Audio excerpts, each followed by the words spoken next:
Hello there, and welcome back. What is this place? Disconnected. Disconnected. Disconnected. Disconnected. Disconnected. Disconnected. Disconnected. Disconnected.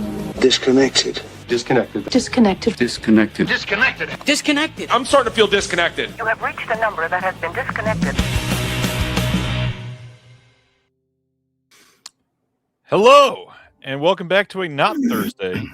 Live on a Friday night. Last time I was live on a Friday night, I got suspended from this this platform. Let's try to not do that tonight, eh, Craig?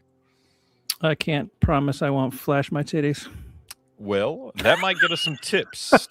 So, how we doing, everybody? This is odd, but obviously, yes. Last week I was not able to have a show, so we are going to have to cover all those announcements because you all want to hear about them, and I wanted to talk about them, so we didn't want to miss them. But I missed Craig because I've not spent enough time with him in the last month. Craig Rogers from Deaf Crocodile is here. How we doing, sir? What's new with you? Oh, too much to go into. Just too much. Yeah, we're going to be talking about new stuff later, huh? Yeah, too much with two O's, huh? I like that a lot. Yeah. We're going to be giving some Deaf Crocodile updates. We're going to go in depth, just in case you didn't get to hear the Deaf Crocodile podcast that was released today, and we might even expand on some of those things a little bit. Yeah. Yep. I've honestly been so busy. I intended to pull a couple of things that we could give away, but didn't. So we can just wing it. There's stuff behind me still I can give away. So there's stuff in that other room that I can give away. So yeah, that is true too. We can definitely do that. Yeah, we can talk about that some more later. I can give some of my stuff away. Yeah, let's get into it. Deaf Crocodile, you hosted with Will on here a couple months ago, and that was fun to watch. Well, it was our first crack at it. You did great without the captain of the ship, and it was also like 1,000 things that were released. So you threw us in the deep end of the pool, and you somehow swam to the surface, and everybody loved it. So thank you. We almost drowned. We'll do better next time. Promise. Yeah, I assume you will. You guys did very well. Deaf Crocodile coming to the end of the 6-month subscription for 2026. Since we're going to be talking about warehouse stuff later and the future of Deaf Crocodile, what about the last 6 months? Last 6 months has been full of some really incredible releases and some really remarkable restorations that you did. I was kind of curious to make you talk about on microphone tonight. Dead Mountaineers Hotel. This one was a big one for you guys. What is the story behind that one? Because I know that's one that you guys wanted for a long time. Yeah, we'd been talking to the archive for quite some time, saying, "Hey, we want to release this, and we want to do a new 4K restoration."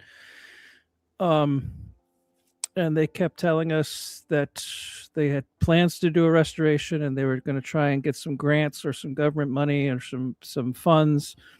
And they'd apply for it, and then they didn't get it. And so we're like, well, we still want to do it. And they're like, well, we're going to try again next year.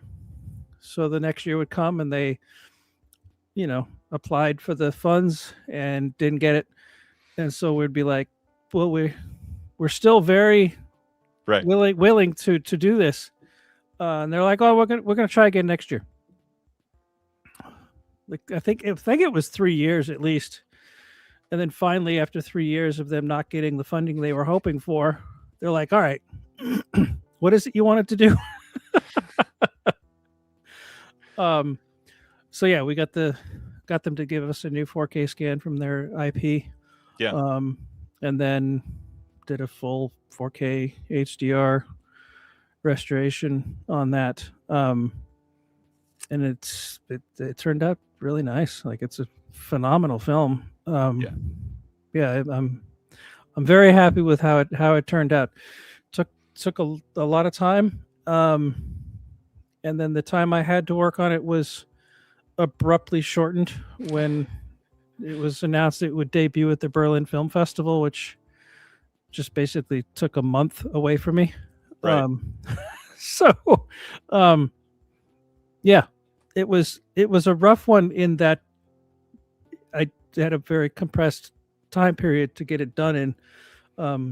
There was nothing really unusual about the work that needed to be done. It was just Yeah. we were like, oh yeah, I know you thought you had another month, but no, it needs to be in Berlin.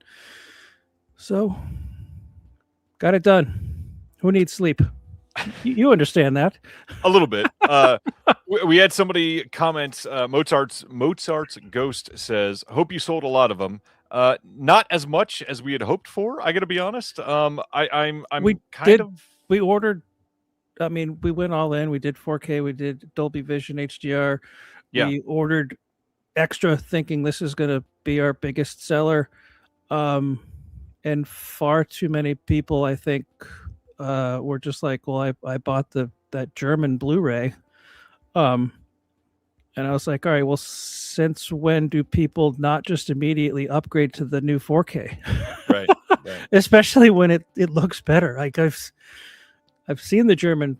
I have it here. Like Same. I watched it. I mean, yeah, it's okay, but I mean, ours looks a lot better. I'm not just.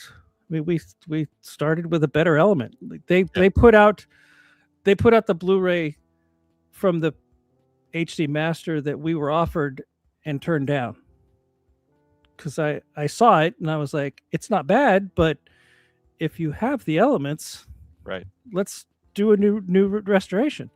Yeah, I mean, the previous HD element is it's just quite old.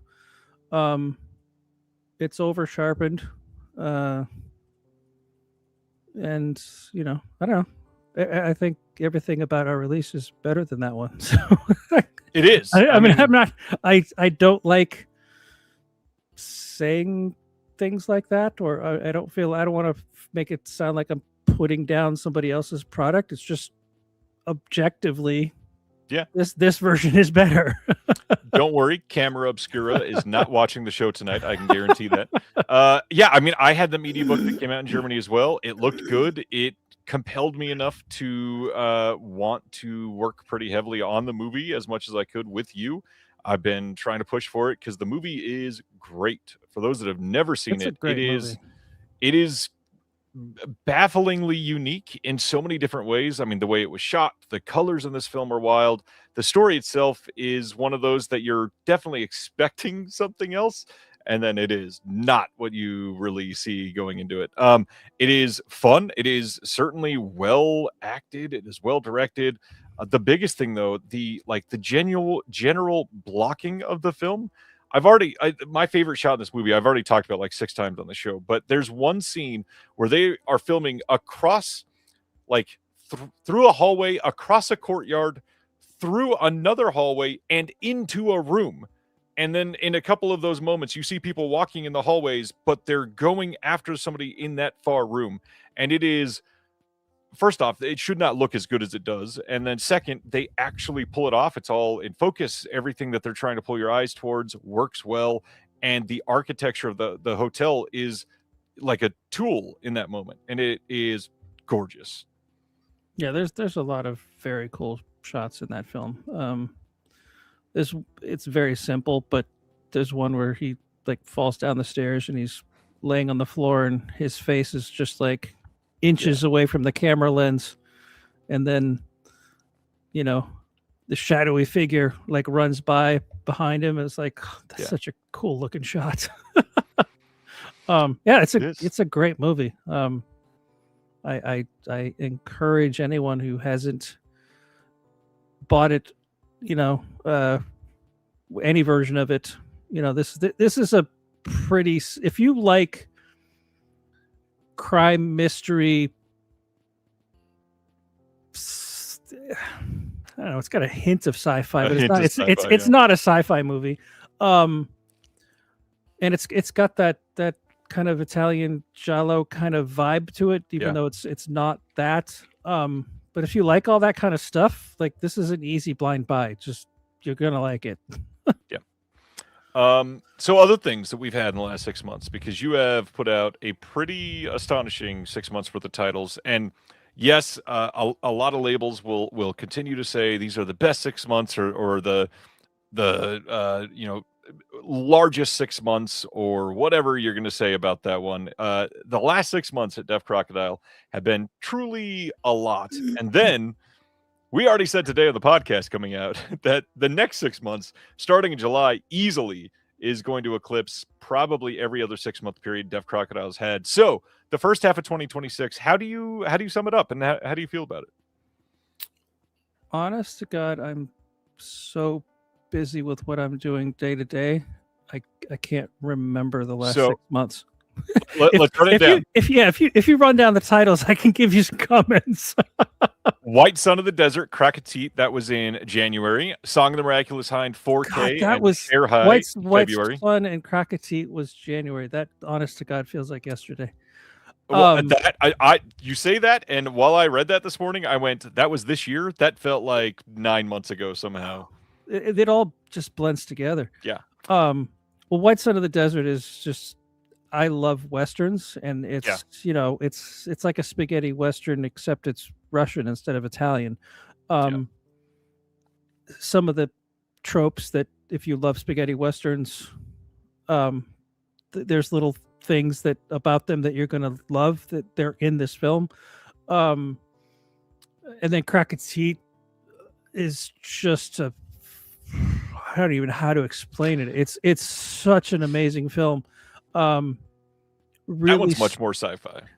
Yes, very much so. It's also got really strong 61 Manchurian Candidate vibes. Mm-hmm. Cinematography is absolutely gorgeous, and this release is from a 4K restoration from the original nitrate negative. Yeah, and we had which already looked absolutely stunning.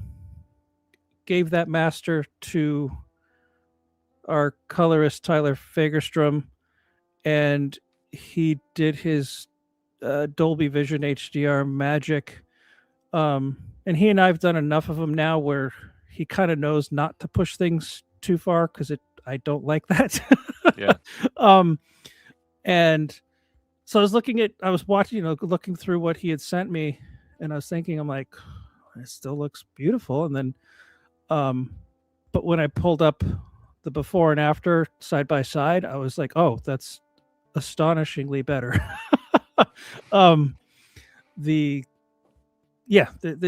It's an absolutely gorgeous. I mean, if you like black and white cinematography, it doesn't get any better than a nitrate negative 4K restoration. It's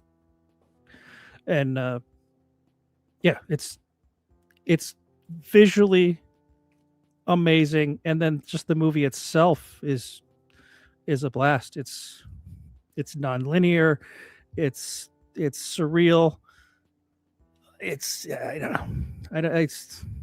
just buy the damn thing. It's amazing. It's an amazing movie.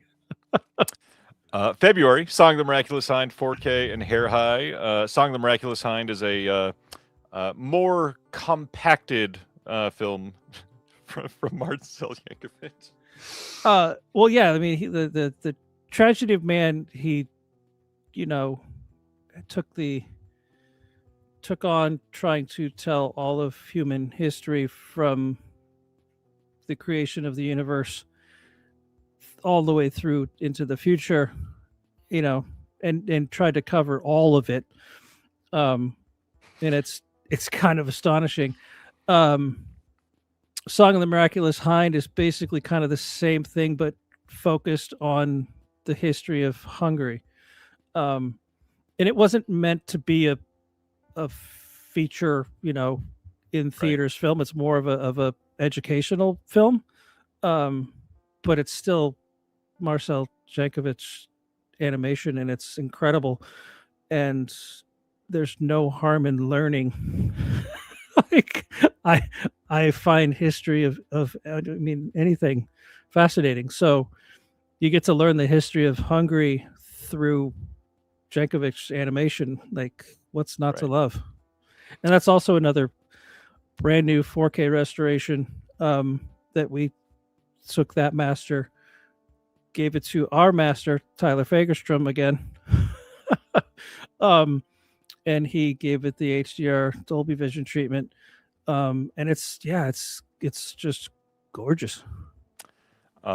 It's truly astonishing. It is a overwhelming color spectacle, that film. I can't imagine everything Tyler had to do to make that movie look great. And then that leads us to the other very colorful movie that month. Hair High was also in February. It's Bill Plimpton.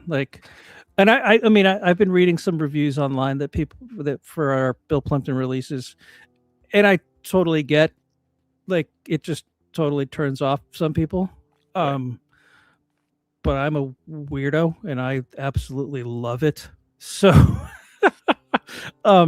he has a sick and twisted sense of humor. And he's a master of animation. So anything his wild imagination can come up with, he can draw it. Yeah. In his own very specific style. Yeah. And he does. And Hair High it's a high school musical through the warped mind of Bill Plimpton. A very funny high school musical. Well, yeah, it's Bill Plimpton. For those that didn't know, yes. Was that the first visual essay Celeste had done for us? Yes.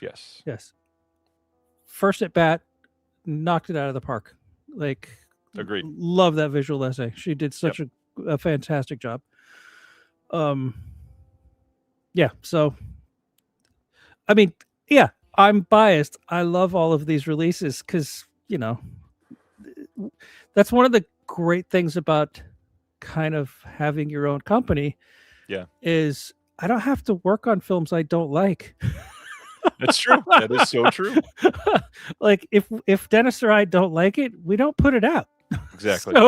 So yeah, every release is kind of a joy to work on because we love them. So I sound like a annoying hype man, but about your own company, yeah. But it's films we really love. That's why we put them out. Right. I'm not just blowing smoke trying to move discs. I'm like, no, I really like these things. Right.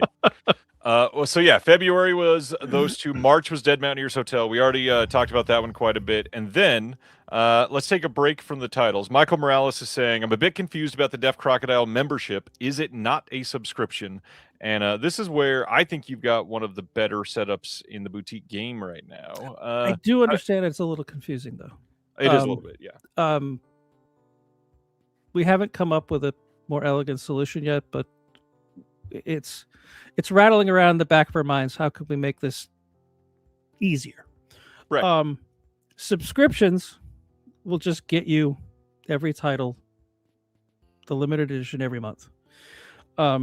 It'll also get you in our Discord for a year or for the 6 months.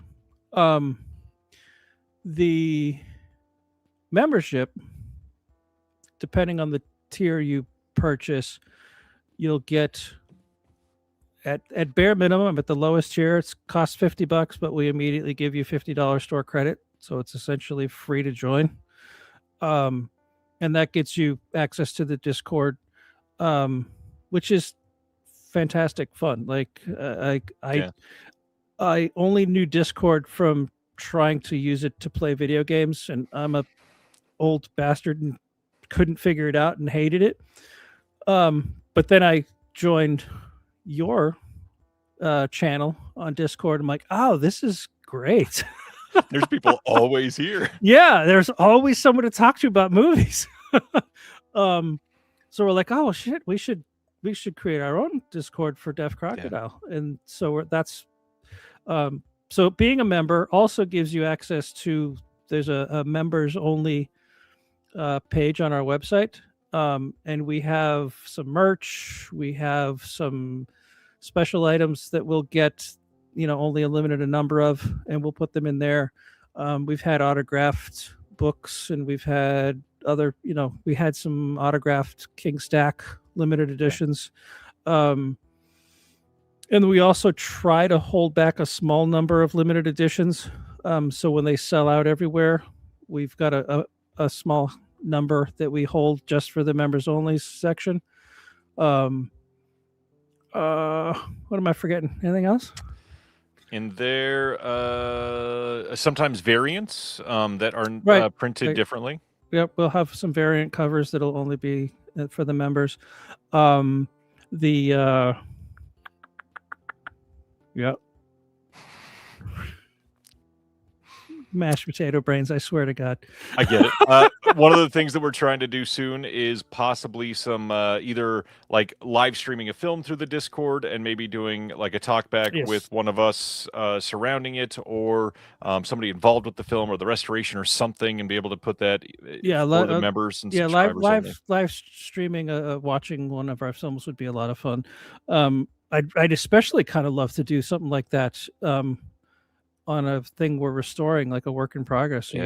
So you can kind of see, like, maybe the first reel's done, but then you're going to watch the rest of the film from the raw scan, just so you can kind of see what the process looks like.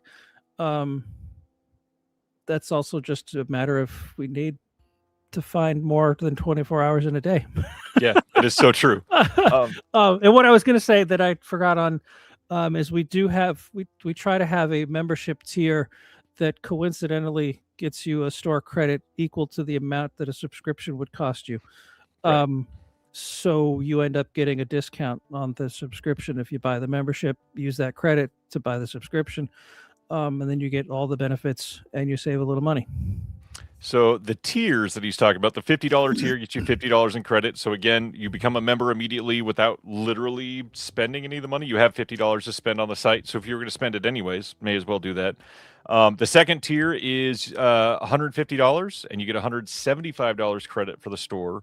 Third tier is $400, and you get $450 credit on the store.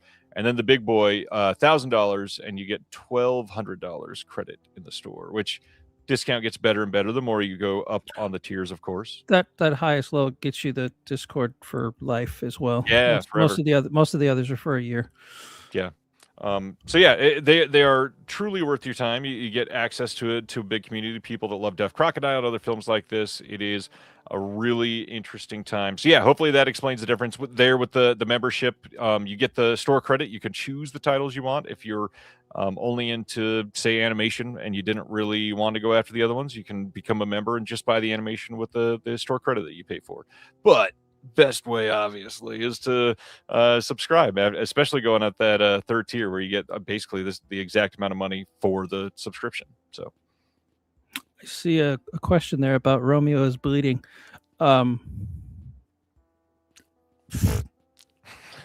I can say is I wish, I hope, I dream. Yeah. It's one of my favorite movies. It's one that not a lot of people have seen. Nobody ever talks about. It's a modern film noir with Gary Oldman, and it's weird as shit. Like, it's everything I like. Right. All right, so let's run through the last couple months. We'll do these quickly since we've been talking about these a lot the last couple of months. So after Dead Mountaineers Hotel, that's the words. Defa Fairy Tales, you were able to beat Eureka to the release date to get Defa Fairy Tales in the hands of everybody. And this is full of 5 different films. You got Snow White, Little Red Riding Hood, Frau Hulla, The Devil with 3 Golden Hairs, and Snow White and Rose Red. Any thoughts on this or the rollout or anything? I think a lot of people thought we were aware Eureka was doing it as well, and when they announced it, that was news to us. I kind of wish Defa coordinated that a little better. Yeah. so we could have talked to each other and maybe worked together on something, but no, we had no idea they were doing that. We got all the masters from Defa. I have no idea if Eureka did anything to them, but I did kind of clean up a little bit. Some of them had some pretty bad flicker, and I like kind of cleaned that up a bit. But yeah, they're very cool films. Like, yeah. I'm really happy. A lot of people have been very excited about them. And then it hasn't gotten much attention, but the cover art is by Mark Buckingham, who did the art for the DC series Fables. Yeah. And immediately I thought of him when we were going to do this set, but I was like, he's not going to be available, and if he is, he's going to cost so much, it's not going to happen. And he surprised me, and we were able to work out a deal, and it happened, and it was difficult to get done. He had a lot going on that kept delaying things. We literally got the artwork like the last possible second. And he hadn't done a painting in a long time. He kind of wanted to do it digitally, and he kind of wanted to do not a painting. And it turned out amazing, but he was like, yeah, he's like, that's the last painting I'm doing. Because yeah, he's like, yeah, he's like, I love how it turned out, but he's like, that was rough, and he's like, I'm gonna stick to doing illustration or digital. The art on it is so good. Every time I pack one in a box, we're going to talk about that later, but it is astonishing in person. I mean, I know we probably talk about it a lot, but like the artwork on our releases is a huge part of the joy I have doing this. I just love finding the artist I think is a best fit for each release. And that was definitely a question when we started the company, was do we want to have kind of a house style, which I think Radiance does really well. I mean, there's some variety there, but there's also a house style that like you immediately see it and you're like, that looks like a Radiance cover. Yep. And so we were going back and forth of, do we want to do that, or do we want to just go with what we think is best for each individual release? And if it's wildly different, so be it. And so we just opted for that.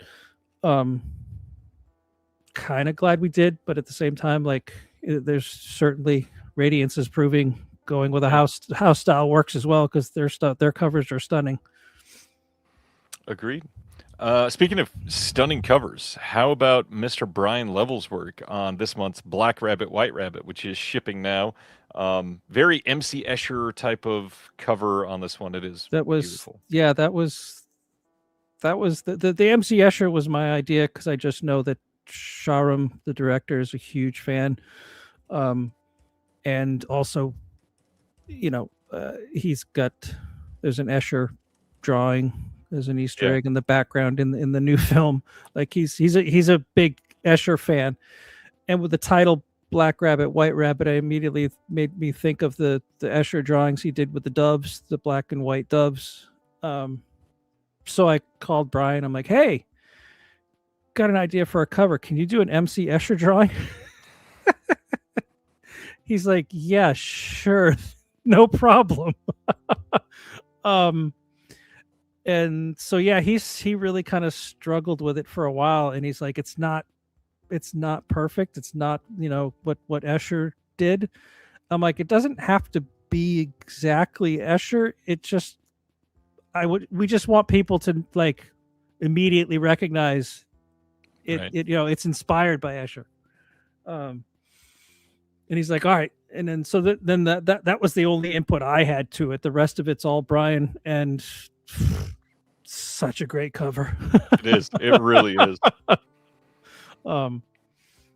Yeah, like it's again, I like gushing about every release, but like we put a lot of thought and effort and love into every cover as well, so I love them all.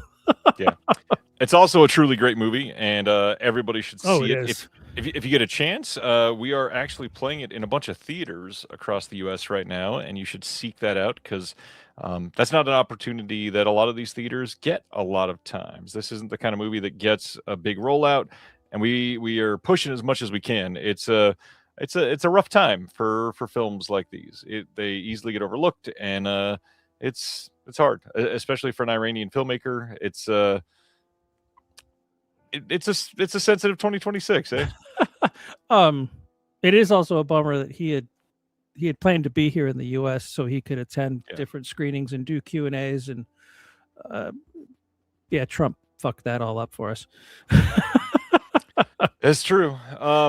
What But he didn't though. He has Sharam's been posting online lately, so thankfully he seems to be okay, because we couldn't even contact him for a while. We didn't know what happened, because he was supposed to fly out, I think, literally the day before the war started, or the day after, but so he got stuck in Tehran, couldn't leave. Yeah. The other one that came out with that one shipping this month, right this moment, is the wonderful Legend of the Sacred Stone, cover art by Richard Cox that looks amazing.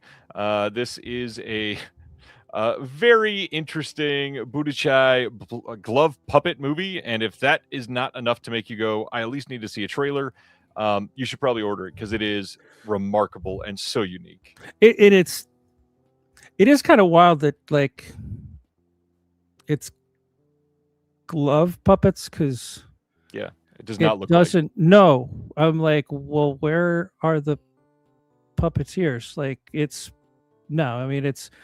looks like, Team America without the strings. Like, it's like it's incredible what they've been able to do with these puppets. It's phenomenal. And I mentioned it in the podcast, but having a Brian Level and Richard Cox cover come out the same month wasn't really planned that way, but I've known those guys for forever. And so to have two friends do two covers coming out the same month is just such a joy. Then, of course, today we put up pre-orders for the last two films in the subscription. We're not going to go too deep into these, because you need to go listen to the podcast. It's a great episode. Olivia Newton-John and Val Guests tomorrow, with two O's at the beginning. This is a very notable release, because this film was seen in theaters for about 2 weeks and then not again for a very, very, very long time. It is a unique story for most films, but if you go back through the history of film, a lot of stuff happened like this. But the fact that this was essentially lost media and you have now rescued it along with the BFI, thanks to them, it is a really beautiful release. Some great art from Beth Morris. Check that out. And then, of course, alongside that one, you've got an incredible stop motion film called Hoffmaniata, which you watched the trailer on this one, and good Lord, you are definitely going to want it. Yeah, if you have the ability to watch that trailer and then not click buy, you just don't like stop motion animation. It's true. It is true. Interesting that it dropped the same week as the new Leica trailer, which again, like, I saw that and it's just wow. I clicked buy and tickets aren't even available yet, which is wild. I'm so excited about that one. Yeah. So two really great releases. I mean, it's a Olivia Newton-John sci-fi Scooby-Doo musical that's just fun. Like, I don't know how else you could describe it. And then stop motion animation at a level that is just, you just don't see. Like, it's phenomenal. I agree. Go give that trailer a watch. You will want it, I promise. Back to some of our originally scheduled programming. I got a chance to share some pickups and recent watches last night. I got a couple more I can talk about, but did you happen to pull anything that you've got in? Because I know you happen to buy some things sometimes. I do. And when I say I do, I buy some things sometimes.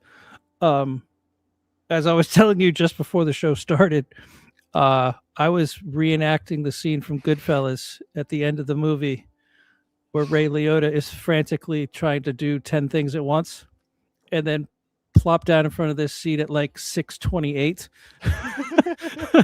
So I didn't have time to pull anything recent.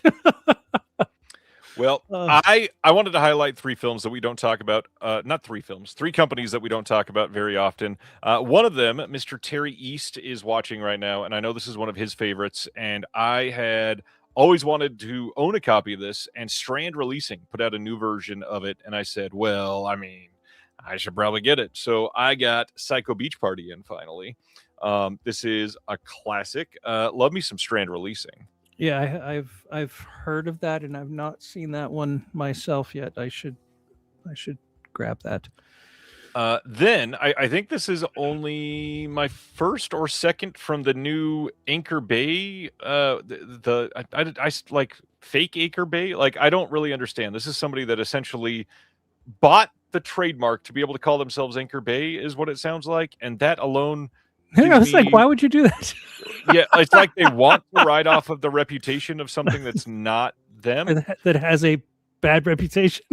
In a way, but they put out something that I saw years ago, and I wanted to own the documentary, and that is Beast Wishes. This is the fantastic world of Bob and Kathy Burns. Worked in special effects. Lots of stuff that is on here is stuff that I love to watch. Movies about making movies are incredible. Yeah, so, that sounds fun. Josh wanted to let you know that. Yes, I know. Yes, I also hate Broadway musicals. So. Ooh, that card's really close to getting pulled. Oh yeah. The last one. This is an interesting one because this is from a company that has put out a handful of films, and I don't even know exactly what all they're doing on these because it's not documented properly. So if this is feedback, if you're watching, which they might actually be, because they sent these to me because I talked about them and they wanted to say thank you. Real Vault is the company, and they're putting out some really interesting things. They put out Pointed Heels. This is an old Paramount film from like 19. Does it say? It's the 20s, I believe, or early 30s. And it's got bonus features. It's got an audio commentary. Big thing for me, it's got 4 Betty Boop cartoons on here, which I love. 4 colorized Betty Boop and 44 Betty Boop shorts on top of that. So it's 48 total.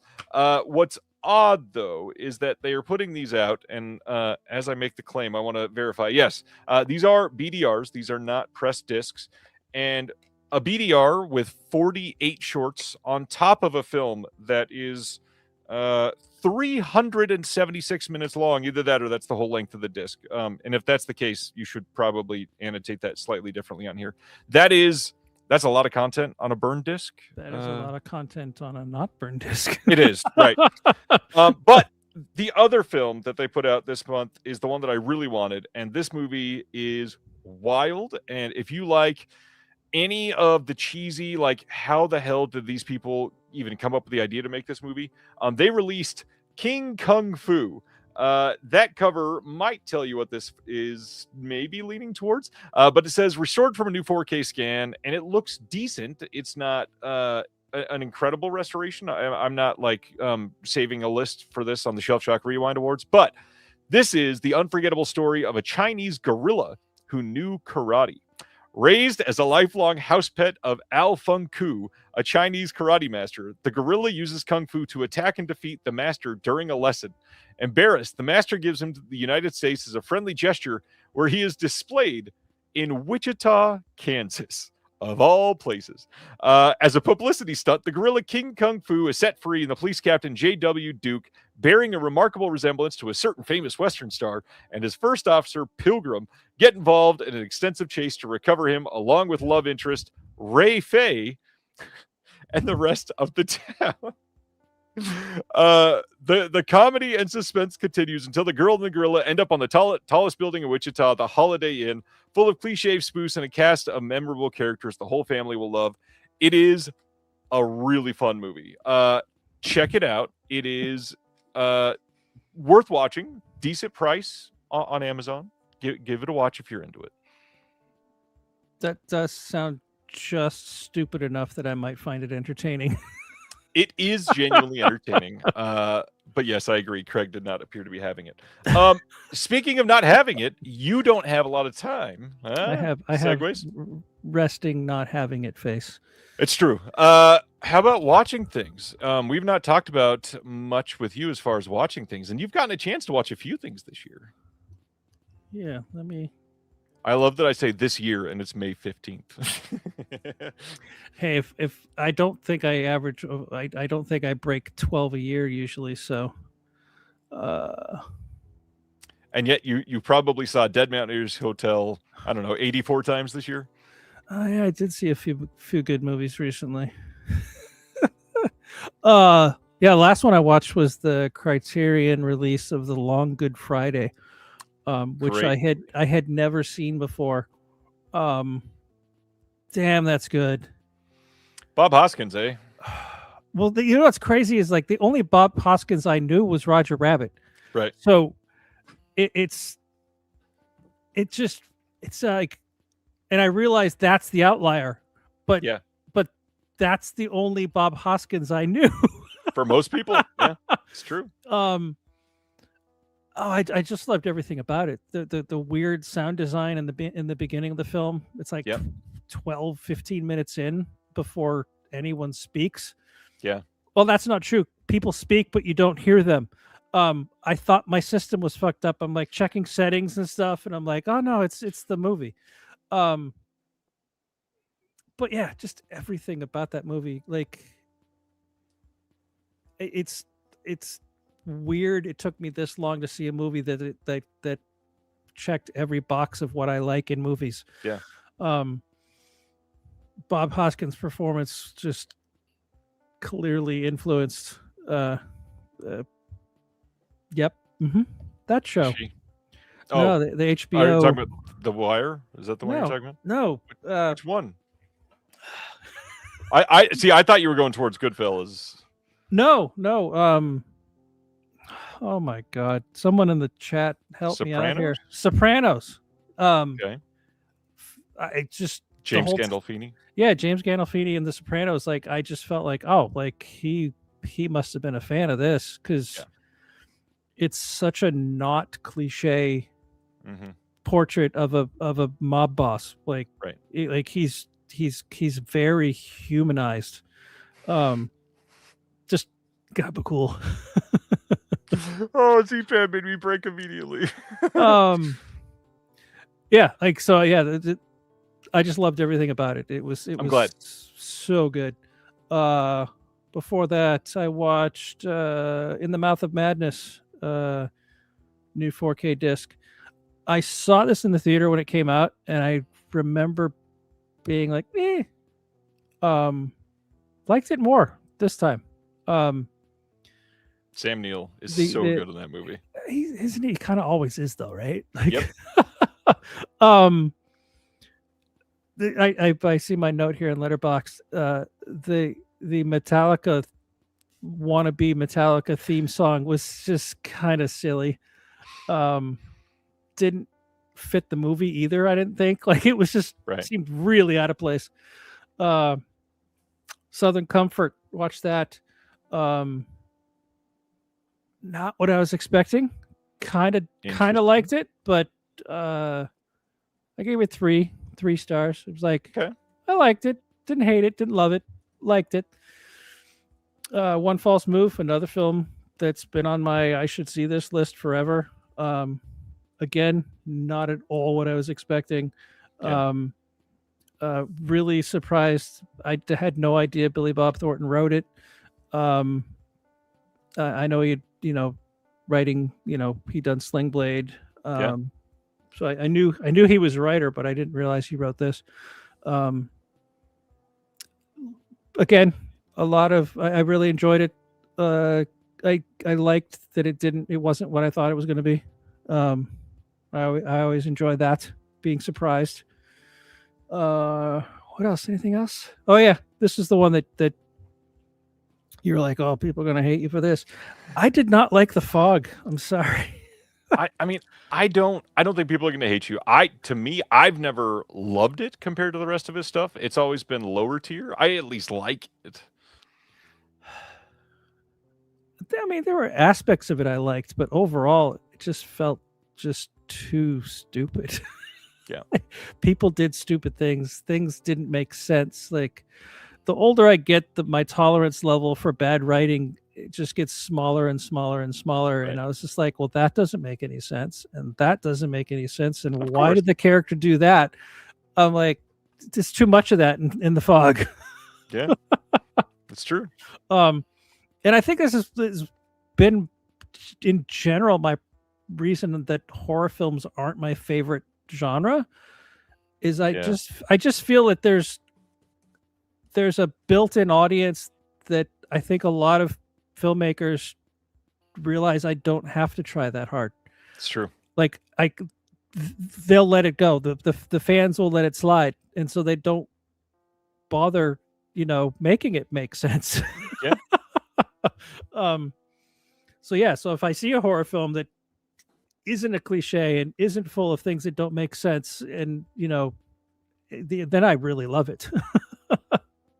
They're just very rare. Yes, I agree to a point. Yeah. On that note, go see Obsession. That's out this weekend. Not you specifically, because I know you are busy. But hey, everybody else, go see Obsession. It's pretty great, and it makes mostly sense. Although, not that it doesn't make sense. It's just that there's like a supernatural-ish element that's pretty good. All right. Is that it for recent watches? Because that takes you back like 6 weeks. Oh yeah, that goes back a while. Yeah. That brought me back to April 13th, and then before that, it's February 23rd. I saw R.I.P.D. Didn't hate it. It's silly. I wasn't expecting it to be great. Saw No Other Choice in the theater. Correct. Oh man, good theater movie too. This was a partner label, Potato Dreams of America. Oh, nice. Yeah. That's a fun movie. It's just, the fact that it's based on a true story is mind-boggling because it's kind of a crazy-ass story. Yeah. And I went in not knowing that. So it wasn't until like the end credits where they're showing the real people, I was like, holy shit, that was based on a true story. Yeah. I mean, I encourage people to give Potato Dreams of America a shot. It's a fun little it's a air quotes gay film. And it kind of, it does kind of feel a bit like there was a glut of films in the 90s that are like indie, low budget, like gay themed films. And it kind of has that vibe, but it's just much better than most of those. It's very unique. Yeah, I liked it. If you want to keep going back, I watched the Northman 4K disc, and I'm a big fan of Robert Eggers. Like, this is the film most people like shit on, and even that I thought was phenomenal. So I thought it was good. Yeah, it was pretty great. It was all right. Matt Ass wants to know if you've seen the new Odyssey trailer yet. I did. And I watched. Nolan was on Colbert, I think a week or so ago. And he said something. Well, actually, I think it was noted in the trailer, and they talked about it on the show. It is weird to have people talking to Stephen Colbert about somebody who I worked with and was my boss. But especially when it's Christopher Nolan. Yeah. So when I worked at IMAX, Christopher Nolan was always wanting to work more and more with IMAX. And in the film The Prestige was technically the first time he ever shot something with an IMAX camera, and he did one single shot, I think just as a test to try out, what's it like using this camera. And I had seen that shot at work ages before the film came out, out of context, had no idea what it was. And then when I saw the movie, I was like, oh shit, I saw that at work like 6 months ago. Yeah, it's a spoiler in the movie, so I won't mention it. But so he had shot something on an IMAX camera for The Prestige. And then he had shot a bunch of other camera tests, and because when The Dark Knight came out and it was a huge success, lots of Hollywood filmmakers were like, "Oh, I want to shoot in IMAX," but they didn't care to learn like it's a different format that needs to be done differently. But Nolan was not like that. Like he wanted to know, and he listened to the people who've been making IMAX films for 30 years. Like, what can you do? What can't you do? And then he would listen, but then he would verify, and he would shoot tests, breaking some of these rules that he was told, and he would see for himself what actually did work and didn't work. Right. So the Odyssey, the thing that got me excited was that this is the first film where every single shot was shot on IMAX 1570 film.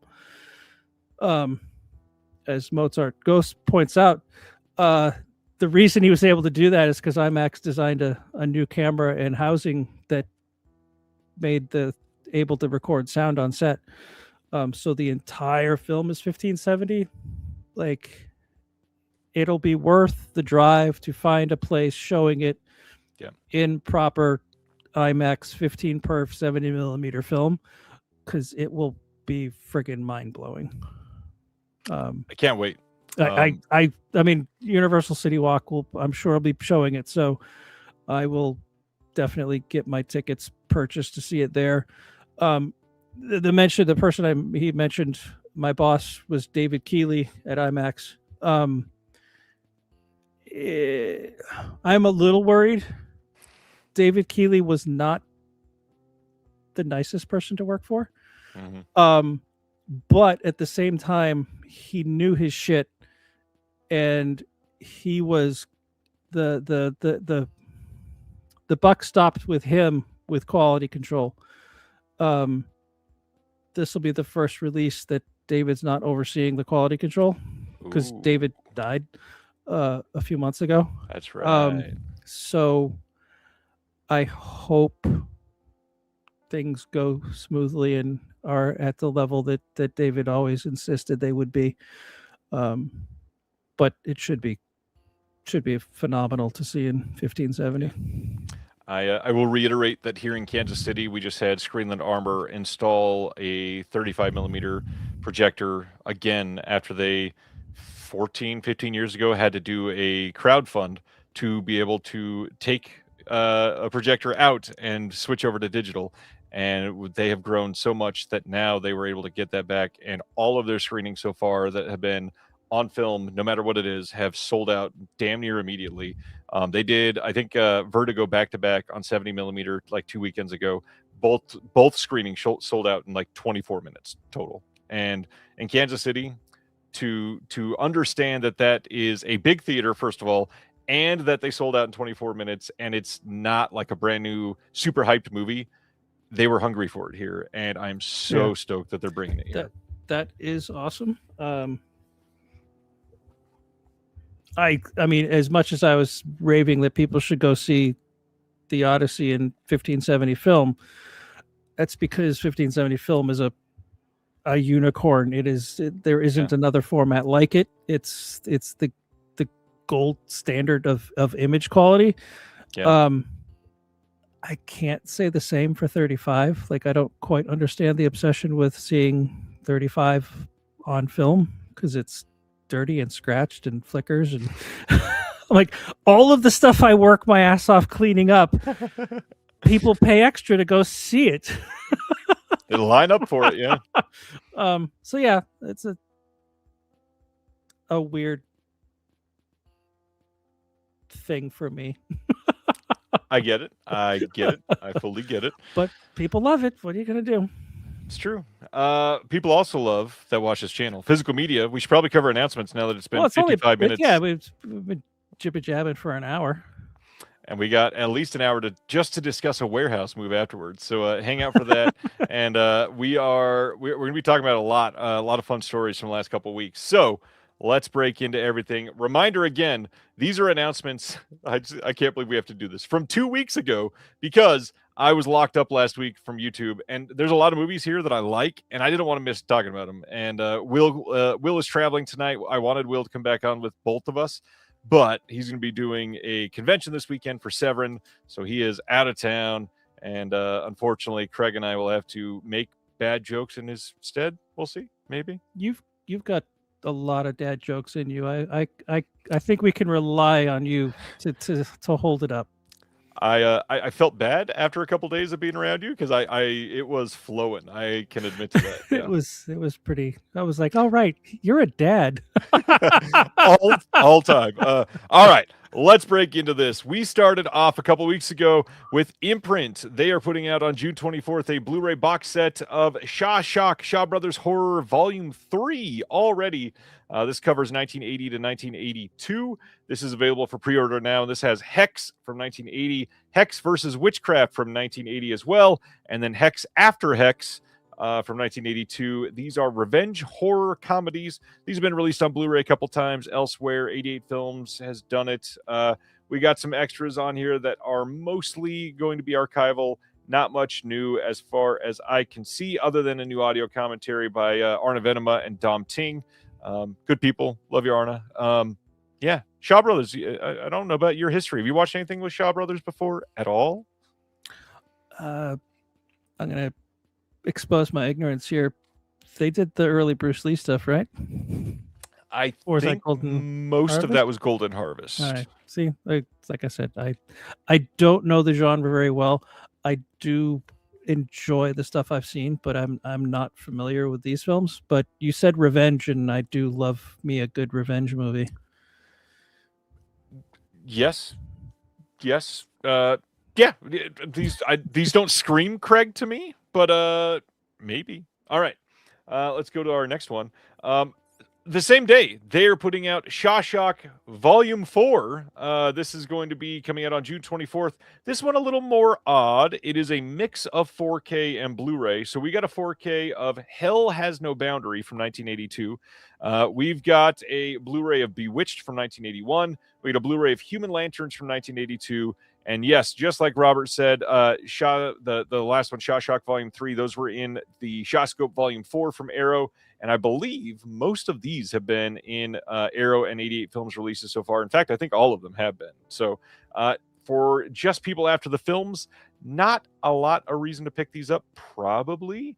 There are some new extras. Seems a little weird to me. If these were already in a box set, why would you release them again in a box set? I would have released them separately so people that didn't want to buy an entire box could buy just what they wanted. Yeah. Yes. And I think the biggest reason is territory. Australia versus UK and US. Okay. Okay. We got a new audio commentary from Mike Leader and George Clark on that 4K release of Hell Has No Boundary. Jim. Jim on Facebook is saying, yay, Reconnect is now every night. No, it's not. Nope. That reminds me of when the time that Lee Gambin, before his passing, turned into the Shelf Shock Rewind Awards. I think it was the second year, and he goes, guys, this is beautiful. In the comments, you should do this every 6 months. And right there, I almost shot myself live on camera. It was the worst sounding thing ever. To do Shelf Shock is just self-flagellation to the worst. New commentary by In Jane on Human Lanterns. More special features coming on Human Lanterns. Craig, I would say you probably should say that you're going to watch Human Lanterns at some point. It is that everybody should see that one. Okay, I will see Human Lanterns at some point. Smart man. Next up, this one, you might have a few more things to talk about. June 24th, they are putting out a Blu-ray release of Madadeo from 1993. This one you might know because it's directed by one Mr. Akira Kurosawa. This is the 30th and final film from Akira Kurosawa. This has a new interview with Jasper Sharp, a making of, which is a feature-length documentary on here. Akira Kurosawa, The Essence of Filmmaking featurette. More brand new special features to come at some point, but this one is going to be coming on Blu-ray. I think this was released in Europe or Japan on Blu-ray, and I think that was it. So this is a pretty big deal for Kurosawa fans. So Europe, Japan, Australia, Germany, just fuck the US. Yeah. At some point. Honestly, Criterion probably owns this one, and they'll probably put it out in 2031 or something. We've run into a couple of times where we've been interested in a title, and weirdly, we weren't even necessarily told Criterion had the rights, but they needed to check with them in case they wanted it. Like, they've got such an influence in the Blu-ray sphere that, Yikes. like, yeah, it's so sometimes they might actually have the rights and are sitting on it, and sometimes they have the power to just be like, we might want it, don't license it. I wonder if it's the power or if it's the, Criterion has deeper pockets than Deaf Crocodile, I bet. They do, but yeah, I mean, then let them license it. If you Right. You either license it or don't say, oh, I don't license it to somebody else, we might want it. That's bullshit. Yeah, it really is. That is wild. They have blanket rights to getting rights, says Jim. Yikes. But we did actually.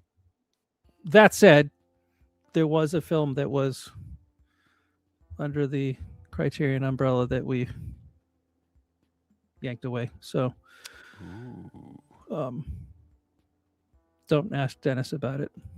I don't remember which one that was now. All right. We'll talk about that later. So, yeah, Akira Kurosawa, fairly all right filmmaker from what I hear. Yeah, he's all right.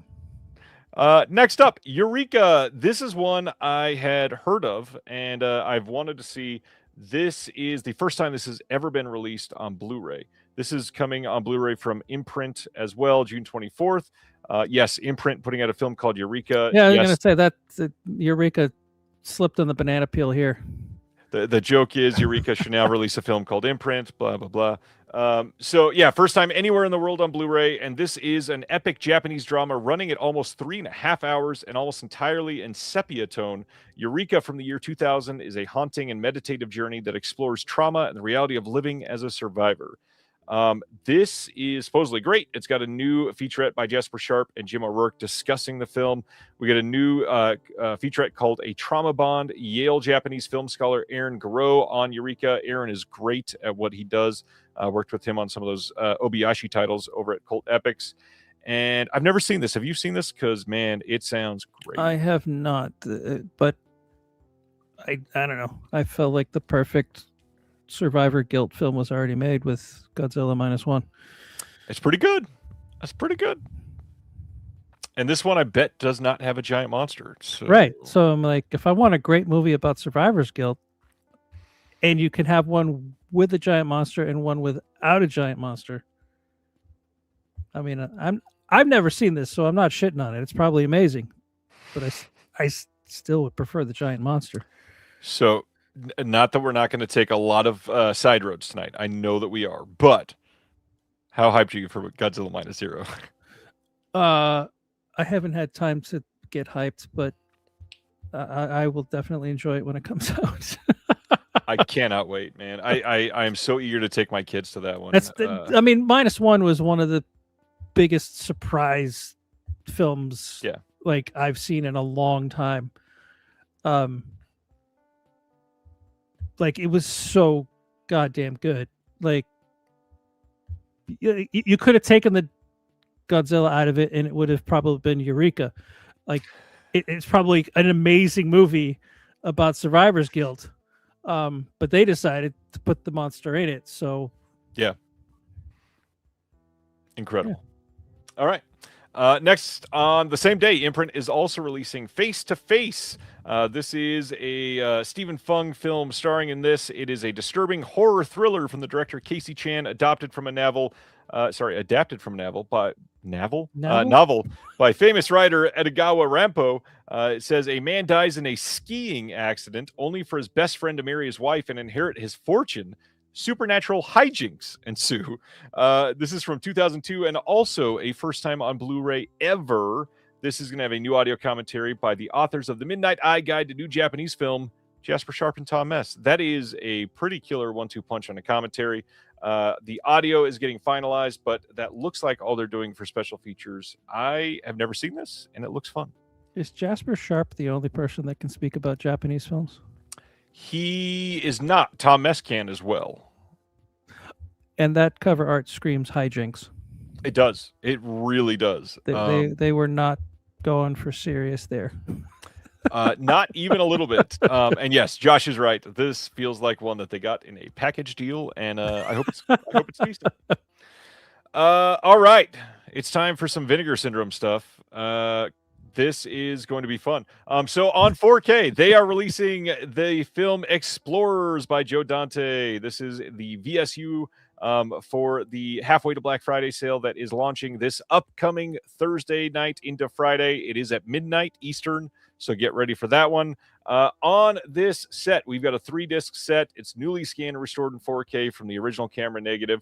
Commentary with the Movie Abuelette podcast on the theatrical version. The Thunder Road, a Making of Explorers, all-new 77-minute documentary produced and edited by Elijah Drenner.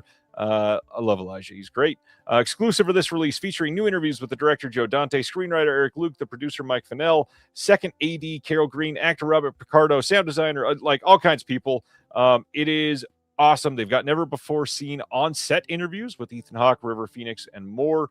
They have also got making of documentary from 2021, deleted scenes with commentary by Joe Dante, the original 1985 electronic press kit, The Tale of the Farmer and the Wise Man, a 10-minute UCLA film by the Explorer screenwriter Eric Luke from 1976, Stills Gallery, 40-page book with new writing by Max Every, Michael Almereda, Gabe Klinger, and Patrick Dahl.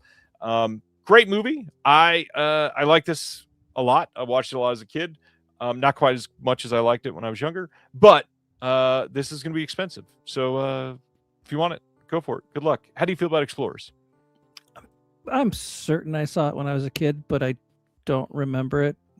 I just find it fascinating that Vinegar Syndrome is D-list splatter movies, porn, and children's films. That is their new tagline. It's an interesting mix. The VSU's going from things like, 6-string samurai to explorers is an interesting turn. They don't fit well anymore, but I mean, I don't know. At this point, what do you do? Like, well, they have 10 sublabels and none of them make any sense. So, I don't quite understand why they keep making sublabels unless it's some sort of weird accounting thing. And that might be the case. I would completely understand that. Explorers VSU, meaning VS Ultimate, meaning it's on 4K, although most of their titles are getting 4Ks nowadays. So, okay. All right.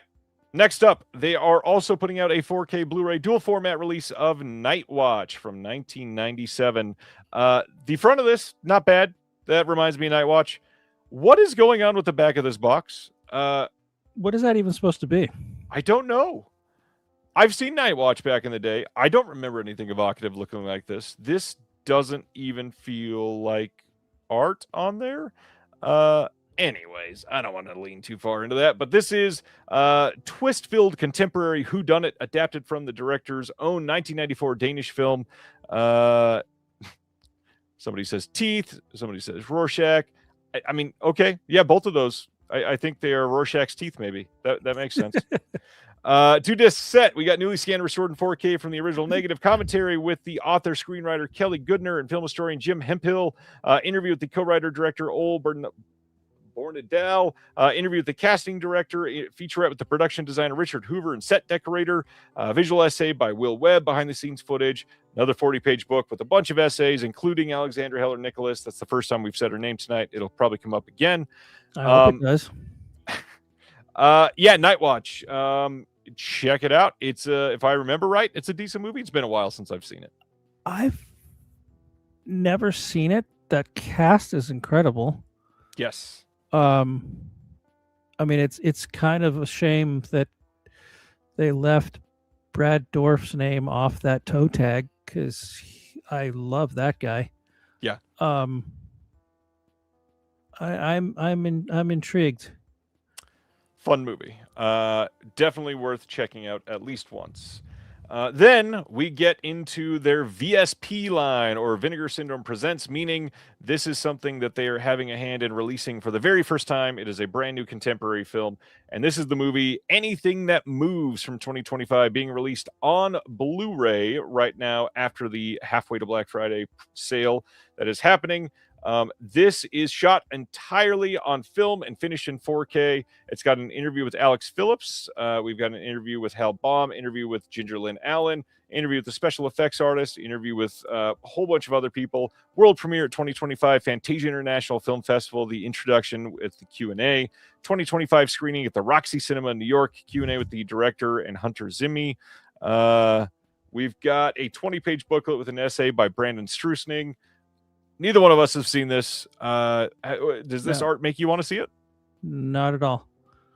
I'm just I can appreciate it, but I'm not a fan of that style of art for the most part. Unless it like really fits the movie, but I haven't seen the movie, so I don't know.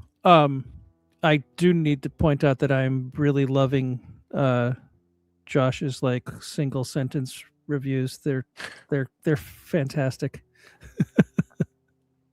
Oh, yeah, that's pretty good. I can't wait to see the single sentence review for this one. The Cinematograph line is putting out a 4K and Blu-ray of the wonderful movie Come Back to the Five and Dime, Jimmy Dean, Jimmy Dean. This is from 1982. There was a bundle with a book that was available when this went on sale, and of course it sold out in like 14.6 seconds because they had either 100 or less than that on the site. The book, I believe, you can still get lots of other places, so don't worry. You've not exactly missed out, I believe.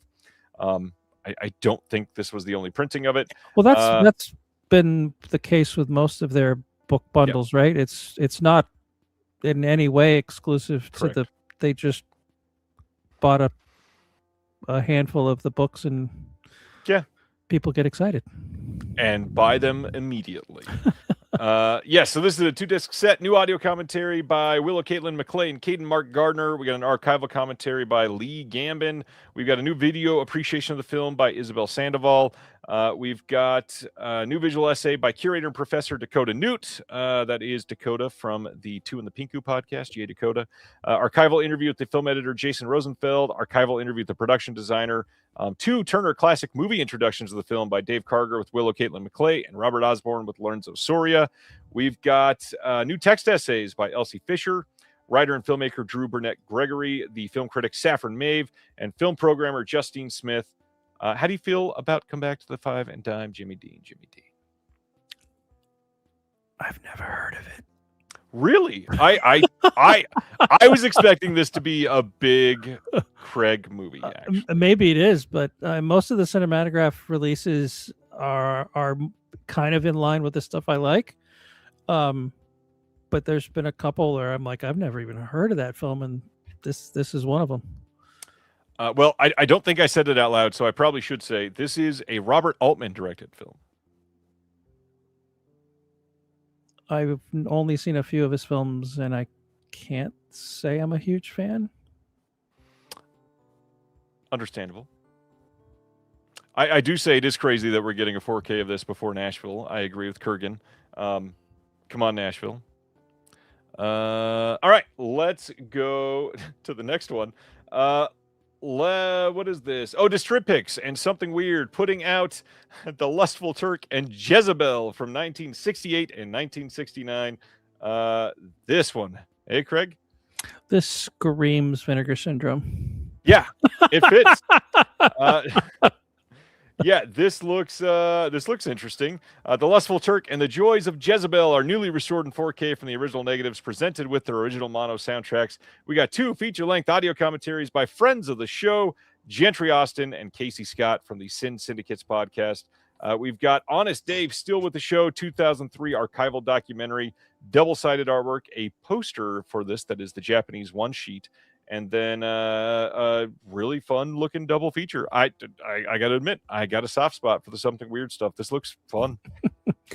The artwork is clever. It is clever. It's well done. Not to my tastes, but I can give it a thumbs up. Like, did a good job. I'm not getting flagged by YouTube for this one, even though you could argue I should be. Let's go to the next one. You're shut down for another week. Would not be shocked. So the rest of these are partner label titles until we get over to the Melusine side of things. So this first one is from ETR Media. They are putting out Beware of the Clowns from 2015. This is about a small town sheriff investigating a string of clown-related murders while protecting his twin daughters 15 years after he put down a killer clown, and clowns were outlawed. Yes, this town is now threatened by the Clown King and his cult, the Clowns. What a unique name for his cult. I was so waiting for any response on that. It was great. This got made. It did get made. And this got made 11 years ago and is now getting a retrospective home video release on Blu-ray. Yeah, I mean, it's definitely one of those films where I just like, which is what Vinegar Syndrome and, you know, kind of specializes in is films that, like, making a movie is really hard, and they did it. So I'm just now seeing that there's actually a bonus film attached to this called Princess Spooky. And the director, he's got an audio commentary on both of the films. We got bloopers on here, new making of, documentary, concept trailer, final trailer, SETI BIMCO Part 2, The Revenge, episode 124. I don't even know the words I just said. Beware of the Clowns, September 11th, 2024. That's a foreboding statement. That's my birthday, hey. Well, yes, but we don't say happy birthday, Craig, beware of the clowns. You'd also feel that was foreboding. You got to admit. Okay. All right. Going to our next partner label title. We got Biosphere is on the way from IFC. This is from 2022. And this is going to be a Blu-ray. And it says, in the not too distant future, the last two men on Earth must adapt and evolve to save humanity. Now, on the surface, that may not seem certainly inspiring you to give it a watch. But this is actually starring Sterling K. Brown and Mark Duplass, which I really love both those guys. We get a commentary with the director, Mel Elson, co-writer and actor Mark Duplass, and Sterling K. Brown on that commentary. There's a making of and a booklet new writing by Clara Curtis. Josh in the chat, have you seen this? Because I'm assuming Craig has not seen this. I've not seen it. I got excited at first because I was thinking Biodome. So were we all. Friend of mine was in Biodome. Wait, what? We can't just let that go by. What? Friend of mine, amazing tennis player, in fact,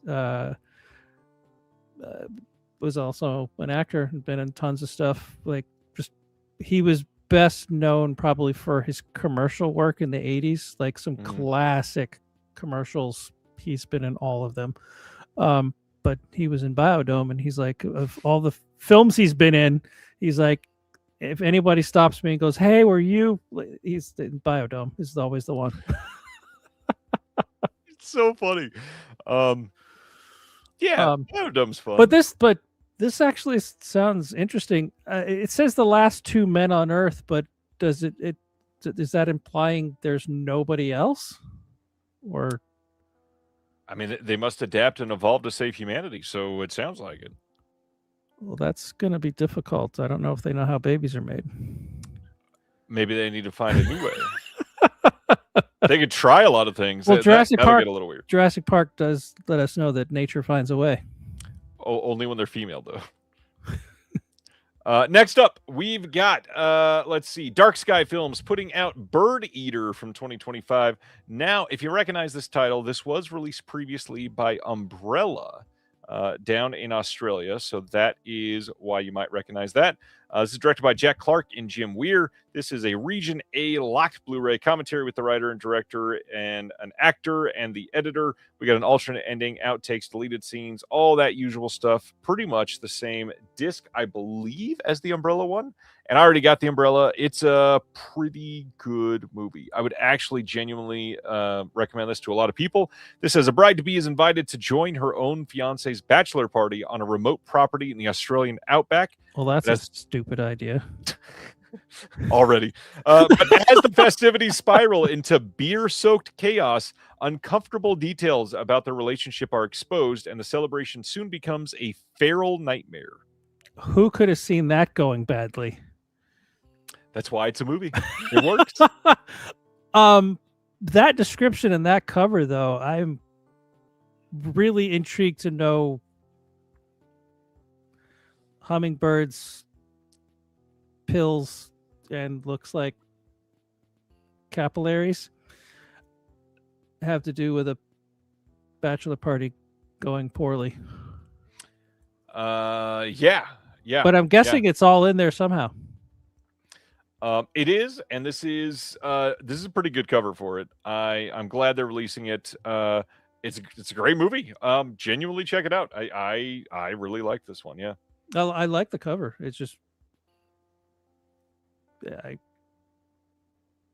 it actually works because it's like it makes me go, that's a cool cover, and then I read the description and I'm like, huh?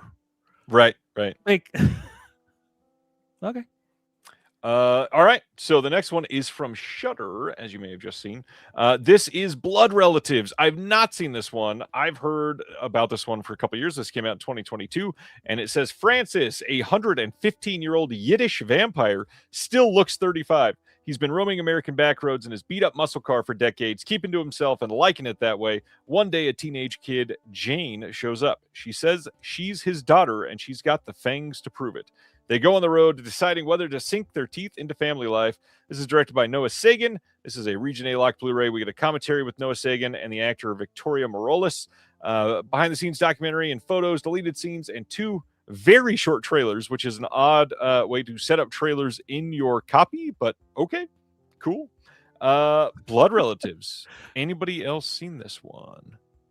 Looks horrible, but I will watch literally any vampire movie, so I probably should see this. It's on Shudder, from what I hear. I don't have Shudder. We can get you a login, I'm sure. You're gonna get shut down again, man. Maybe. Man, I am so curious to hear what you think about Johnny Rotten's art showing up everywhere lately, because Oceana's using him a lot. Oh yeah, a lot. Well, I mean, I think I expressed it before, but like any art or artist can work for any title. Yep. Like, I kind of suspect the artwork, this artist, and the titles don't have anything to do with each other. Right. Like, because I don't hate this at all, but does it fit the movie? I don't know. Like, No idea. I would be surprised that there's that many films they're putting out that this artwork is appropriate for. That's a good question. I'm Like, very curious. I haven't seen the films, so I can't really judge. I haven't seen the films, but because I kind of think it's kind of cool if it works for the film. Right. So this is another Shudder title. This also came out in 2022, like Blood Relatives. This one is 20-something Teddy lives in a foster home and works as a temp in a massage parlor. Rebecca's girlfriend will soon graduate. A scorching hot summer begins, but Teddy is scratched by a beast in the woods, the wolf that local angry farmers have been hunting for months. As weeks go by, animal pulsions soon start to overcome the young man. And that's all we got. This is Region A locked. We get an interview with the directors, some deleted scenes, storyboard gallery, and that is it. Yeah, I don't know. So it's essentially a werewolf movie. That's what it sounds like, I think. Called Teddy, I get it. Yeah, he was great on the Sadness, Josh. And then he, I couldn't show him if I did have him nearby, but Jesse over at Cauldron just used him for the stickers for Conquest, and those are freaking great. They work really well on the Conquest stickers. I'm really glad they did not use them for the cover, but as a little bonus item, it was really good. It was hilarious. So yeah, Teddy from Shudder. Yeah, like I said, like the art. Just hopefully it's appropriate for the film. Josh's one-line review, mostly forgettable. Next up, we've got Brotherhood of Blood with a wild cover on this one. This is from Wild Eye, and you're pushing the limits of I'll watch any vampire movie. The first word of the synopsis is vampire, I gotta admit. So Wild Eye in 2007 released Brotherhood of Blood. This is starring Sid Haig and Ken Foray and Victoria Pratt, and I think one other big name. Nope, that's it. We got a director's commentary that's brand new, archival commentary with Sid Haig, brand new director interview, and then some other archival stuff in it. But it always kind of weirds me out when Wild Eye is getting a film released through Vinegar Syndrome with a brand new slipcover, and people are going crazy for it, when a lot of the Wild Eye movies were like $3 on DVD for years, and they moved like no copies of any of them. I don't think I'm breaking the story here, but Vinegar Syndrome is a cult. Whoa, what? What? They can do no wrong, and you must buy everything. I feel compelled to go log in. Yeah, I don't know. I like Sid Haig, but a lot of the later stuff was not my cup of tea. So pushing on. Film Movement, who does a lot of really great movies. They are putting out Bushido from 2024. This genuinely looks really great, actually. This is from the acclaimed director Kazuya Shirashi's first entry in the genre. It is not only a great return to form reminiscent of the golden age of samurai cinema, that's a quote from Asian Movie Pulse, but it is an elegant, ferocious epic designed to be hailed as a new classic. This is Region A Locked, has a making of featurette and a 16-page booklet with writing by Haley Scanlon. And yeah, I'm very into this sort of thing. Is Film Movement there? I know that there's a partner label that has been releasing titles through Vinegar Syndrome that they've already released themselves on their own website and are usually still available. But the Vinegar Syndrome has like a new slipcover. Yep. That is pretty much exactly it. Yeah. Okay. Because there was another martial arts film, and I thought it was Film Movement. And I did really like the slipcover that Vinegar Syndrome had, but I looked on their website. I'm like, oh, I can get it without the slipcover cheaper.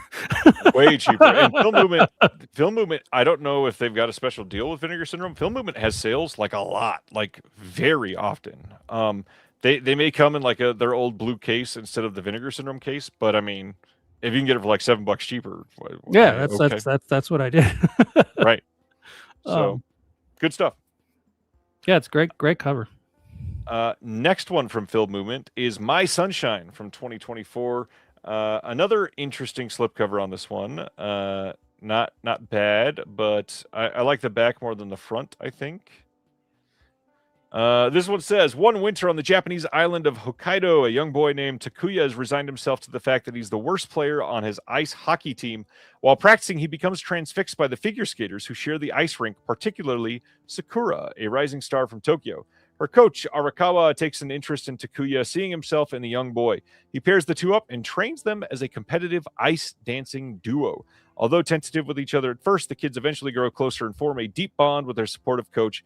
But as the winter continues, unspoken feelings begin to surface, and the harmony the trio once knew begins to falter. This is Region A Locked, has a new interview with the director and a 16-page booklet with writing by Robert Daniels. Is this a Craig type of movie? It sounds like a less fun Blades of Steel. Yep. Yep. I do kind of like the cover art. Like you said, the back is probably a little better than the front, but it kind of works. Both look good. Yeah, I kind of like it. Not my kind of movie though. I assumed as much. Maybe we're luckier with this one, which is No. Roman Porno Reboot Collection. I knew this was coming. It was so funny. So this is Film Movement as well. They are putting out this box set of Roman Porno Reboot Collection Volume 1, which means there's another collection coming of these. These are films from 2016, and we've got Anti-Porno, Aroused by Gymnopodes, I think is how you say it. Don't quote me on that one. Dawn of the Felines, Wet Woman in the Wind, and White Lily. On these, it is a 4-disc Region A locked set, making of featurettes, casting crew introductions on all films and English subs. And at least one of these is a good movie, is what I'll say. And who's putting this out? This is also Film Movement. Uh-huh. There's money in them. There are titties. It's true. There's a lot of things, and a lot of them titties. Yeah, there seems to be more and more people are just like, yeah, let's just put out porn. It makes money. I mean, to be fair, this has a movie called Anti-Porno, so you could argue this is anti-porn, actually. Sure, you could argue that. You wouldn't be very successful, but you could. All right. White River is the next film, also by Film Movement. If you'll notice, this is the 4th release in a row that I'm talking about Film Movement. And one of those 4 was a box set that even as a subscriber cost, I think, like $40. That's a lot for one partner label in 1 month. Just going to point out. White River is from 2023. And it sounds pretty good. It's from a first-time female director. It's got an interview on this with the director, interview with one of the actresses, and a 16-page book by film critic Shea Chi Chin. And I am curious about this one. I mean, I could just be a pervert, but that seems like a really dirty cover. I think it's meant to be, sir. That said, really well done. Like, it is that is a great fantastic cover. But I mean, you get banned for a link, but that's okay. It is okay. Is there some sort of innuendo with the word flower? I'm not sure what you mean. No, yeah, I don't know.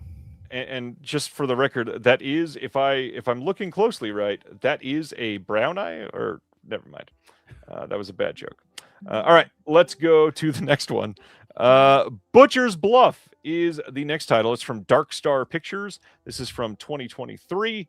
And it says 4 film students investigating the Hogman legend in Emerald Falls discover the masked killer may be real. As they uncover the town's dark past, they must solve the mystery before becoming the next victims of his brutal force. Jeremy London is in this film. That was a name that took me by surprise. Region A locked. It's got a concept trailer from 2019 before they made this, and then a music video and a short film. Butcher's Bluff. Any thoughts from you? I don't know anything about it. The pretty decent cover art. Yeah, I don't know. It could be amazing. It could be horrible. I have no idea. I agree. But with it being Dark Star Pictures, I will say I'm not super confident I would love this movie. Next up, we've got Dark Horse from 2012, and this is a Todd Solondz film. This is being put out. Who's putting this out? Brainstorm Media. Do I know them? That Probably doesn't sound not. familiar. They're like a year old, maybe slightly older as a partner label. How the fuck did they get Todd Solondz? It's a great question. Fuck. I love that you're learning about this in real time. Well, yes, because I love Todd Solondz films. We've been wanting, I mean, it was a dream of ours to put out Happiness, which Criterion grabbed. And they've done some of his other films, and then now this through a partner label. Yeah. Kind of amazing. Maybe they know somebody. I don't know, but that means I'm going to have to buy this. Yeah, Dark Horse from 2012, directed by Todd Solondz, starring Jonathan Gelber, Selma Blair, Mia Farrow, Christopher Walken, Justin Bartha, Donna Murphy. This has a new interview even on the disc with Todd Solondz. We got a booklet with new writing by A.S. Hamra, and that is it on this one. Okay. I'm not going to say we could have done better. I would never say that. I did see this at the New Art. They did a Q&A with Todd Solondz afterwards, and I believe this is the film where he had said that he wanted a clip from Seinfeld and couldn't afford it. So he hired the actress who played George's mom, and he wrote a 5 or 10 second, like a 5-second scene for her to read that sounded like it was from Seinfeld, and her voice is so distinct that you think it's a Seinfeld episode you're hearing playing in the background, but it's not, because he couldn't afford that. That's genius. It is. It really is. That is amazing. Wow. All right. Yeah, Todd Solondz. We're big fans. Yeah. You've talked about him quite a few times. Yeah. Well, is Happiness your favorite Todd Solondz? Yeah, because it's just so messed up. Yep. That's all we need to hear. I mean, literally one of my favorite things of ever recommending a movie to somebody was recommending that to a coworker, and then coming back to work on Monday, and he had watched it over the weekend, and the look on his face when he saw me was, that's all I needed. I was just like, he never saw me the same way again. You ruined that guy's life. I will say. I love it. All right. Next up is from Saturn's Core, David the Rock Nelson Collection, Volume 3. This is all from 2002. And this is David the Rock Nelson is your Rod Serling style host, presenting 3 terrifying tales of backyard monsters run amok. And yeah, this is region free. We got the uncut 137-minute feature with an optional introduction by David the Rock Nelson himself. Monster Tales VHS version. We got bloopers, an additional 45 minutes of new exclusive rock talk with David the Rock Nelson, archival intro and outro, a short film from 93. The short film is probably about 48 minutes there. New interview with Nelson, moderated by Leonard Hayhurst. New rock appreciation featurette featuring interviews with Rondo Adams, Kevin Slick, and the actor Daniel Roebuck, and some other things on the disc. They got a lot of stuff on the disc, and also the David the Rock Nelson collection. No? Okay. I was waiting for anything. All right. Next up is from Umbrella. They are putting out Desolation Angels from 1982. And this is yet another one where I feel like the slipcover does not really feel like Desolation Angels from 1982. This says, let's see, released in the U.S. under the far more generic title Fair Game, Desolation Angels boast...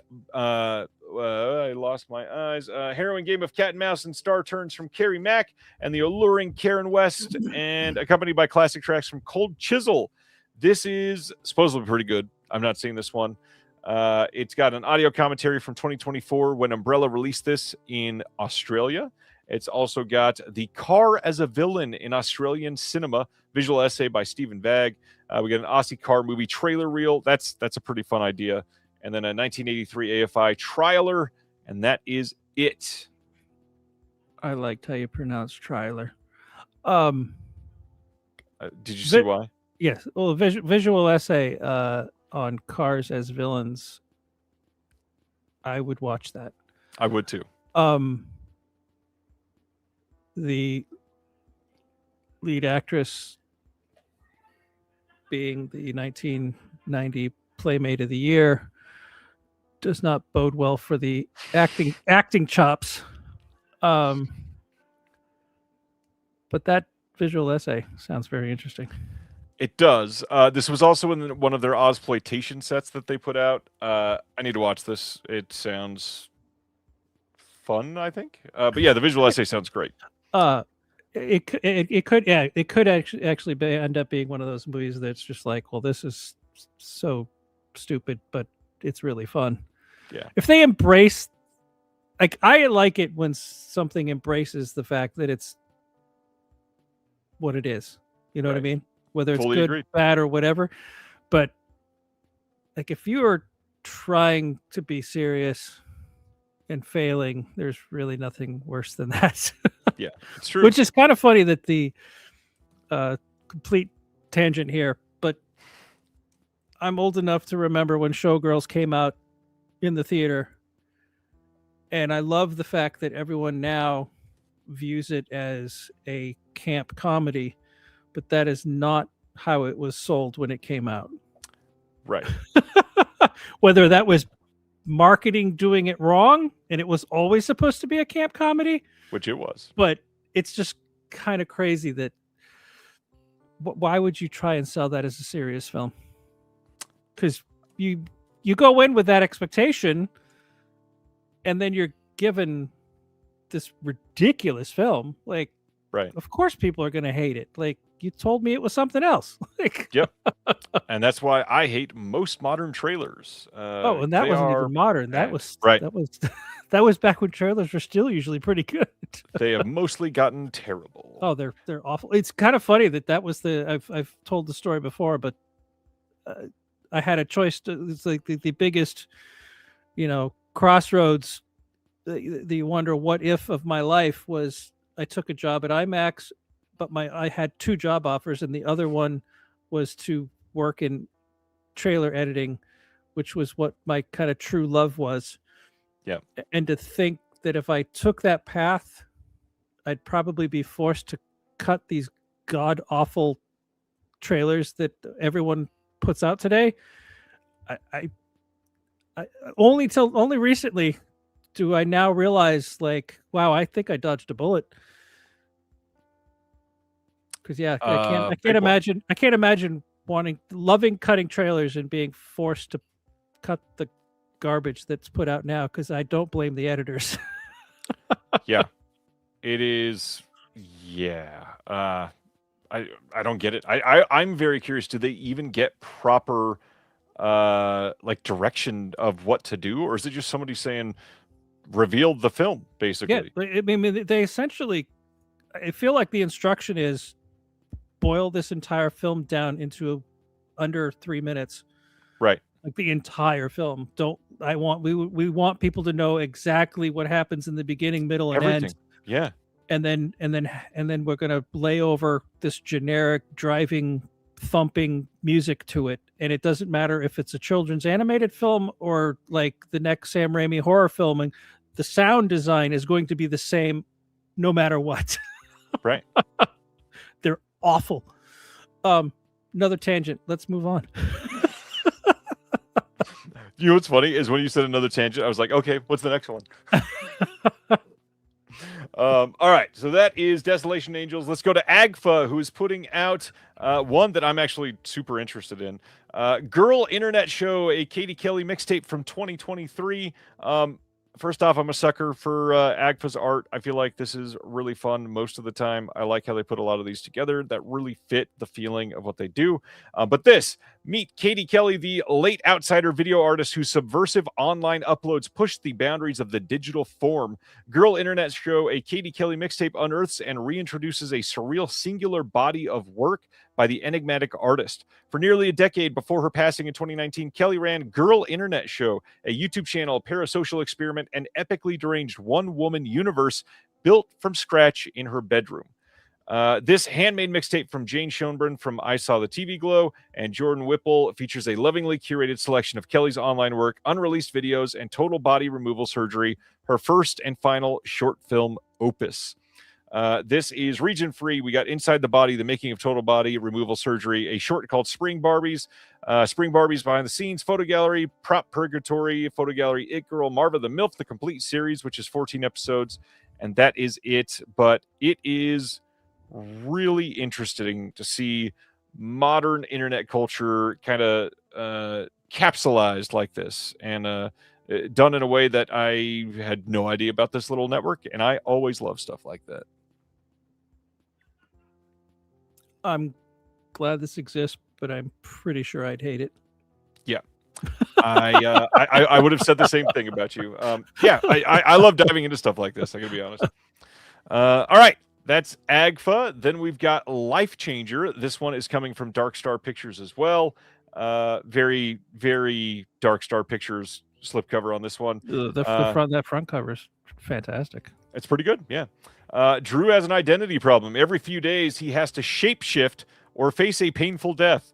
That's a very interesting first couple sentences in a synopsis. He has to find someone to make a copy. He takes everything, their looks, memories, hopes, and dreams, their entire life. He becomes them, and they die horribly. Lately, the changes are becoming more frequent. Facing his imminent death, Drew sets out on one final blood-soaked mission. This is Region A locked. We got a new commentary with the writer-director, Justin McConnell. New interview with Justin McConnell. We've got some archival extras, including 2 different commentaries. So you got 3 commentaries on this whole thing. We got a making of. We got deleted scenes. We've got the original score by Sean Motley with a BD-ROM link, which that's getting more and more rare. Trailer, still gallery, and storyboards, a short film from 2020. Then we got The Collapse from 2012. First time on Blu-ray. It is an 83-minute feature film. We've got a new commentary with Justin McConnell on that one and some archival extras on that one. So it is a double feature. I've heard Life Changer is good. I have never seen this, and I want to see this. Is all of that on a single disc? All of that is on a single disc. So you got the feature, you got an 83-minute second feature, and you've got a 70-something minute bonus feature. Okay. And short films and like 5 commentaries. Okay. That's a lot. That's some compression. That is a lot. This one, I've actually been hearing pretty good things about this one. Music Box putting out Mr. K. Mr. K is the brand new Crispin Glover film. I'm intrigued. And I like Crispin Glover because he's weird. And who did that cover art? I like it. That is a great question, and I will figure it out for you in 1 second. So this one says, traveling magician Mr. K, played by Crispin Glover, is down on his luck. Business is slow, and the few gigs he's picked up along the road and have left him adrift. After spending the night in a remote hotel, he is alarmed when he discovers that he is unable to find the exit. As he explores the maze-like corridors, he hears strange noises and encounters a series of curious inhabitants who have formed their own factions within the walls of the hotel. Alone and afraid, he starts mapping out the corridors, desperately hoping to get to the bottom of the building's layout before it is too late. And stuck more hopelessly than ever and about to give up, he makes a bizarre discovery that will change everything, and it is starring Crispin Glover. Like we said, the slipcover on this one was limited. It has sold out, and it was designed by Adam Juresko. That's not a name I recognize. No, I'm going to have to look him up. Adam Juresko. Yeah, great cover. And that sounds fantastic. I want to see this. This is directed by Tallulah H. Schwab. Why do I recognize that name? That's a good question. We're going to interview with Crispin Glover on the disc and Tallulah for Collider, the first cut short film, and that is it. I adore Crispin. I feel like this was a must. Yeah, this sounds great. Yeah. All right. That was interesting. That was just 2024. Yeah, and it really didn't circulate until last year. How have I never heard of it?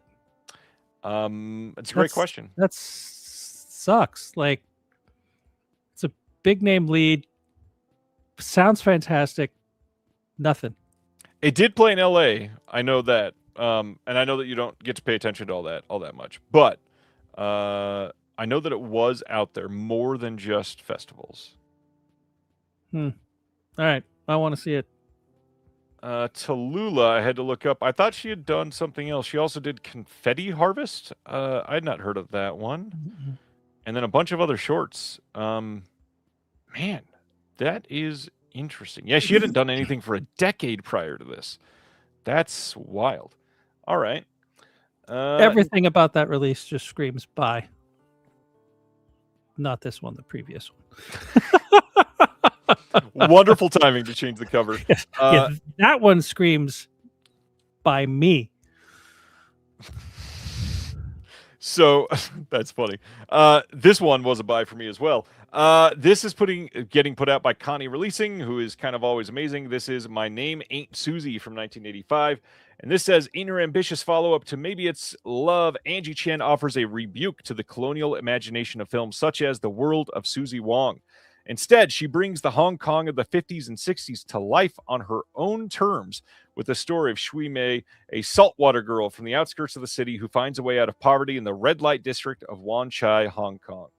Over the years, she rises through the ranks, discovering a world of equal hardship and sisterly camaraderie where colorful characters abound. Among them, Jimmy, played by Anthony frickin' Wong in his debut role, a mixed-race kid looking for his father in the crowd of thirsty American sailors. This is written by John Chan Kun Chung, who also wrote My Heart Is That Eternal Rose. And My Name Ain't Susie brings a new wave sensibility to the waning years of the Shaw Brothers studio with a decade-spanning epic that resourcefully reconstructs a bygone era of Cantonese cinema. Yeah, this sounds... That sounds perfect. terrific. I don't super love the cover art, but that story sounds great.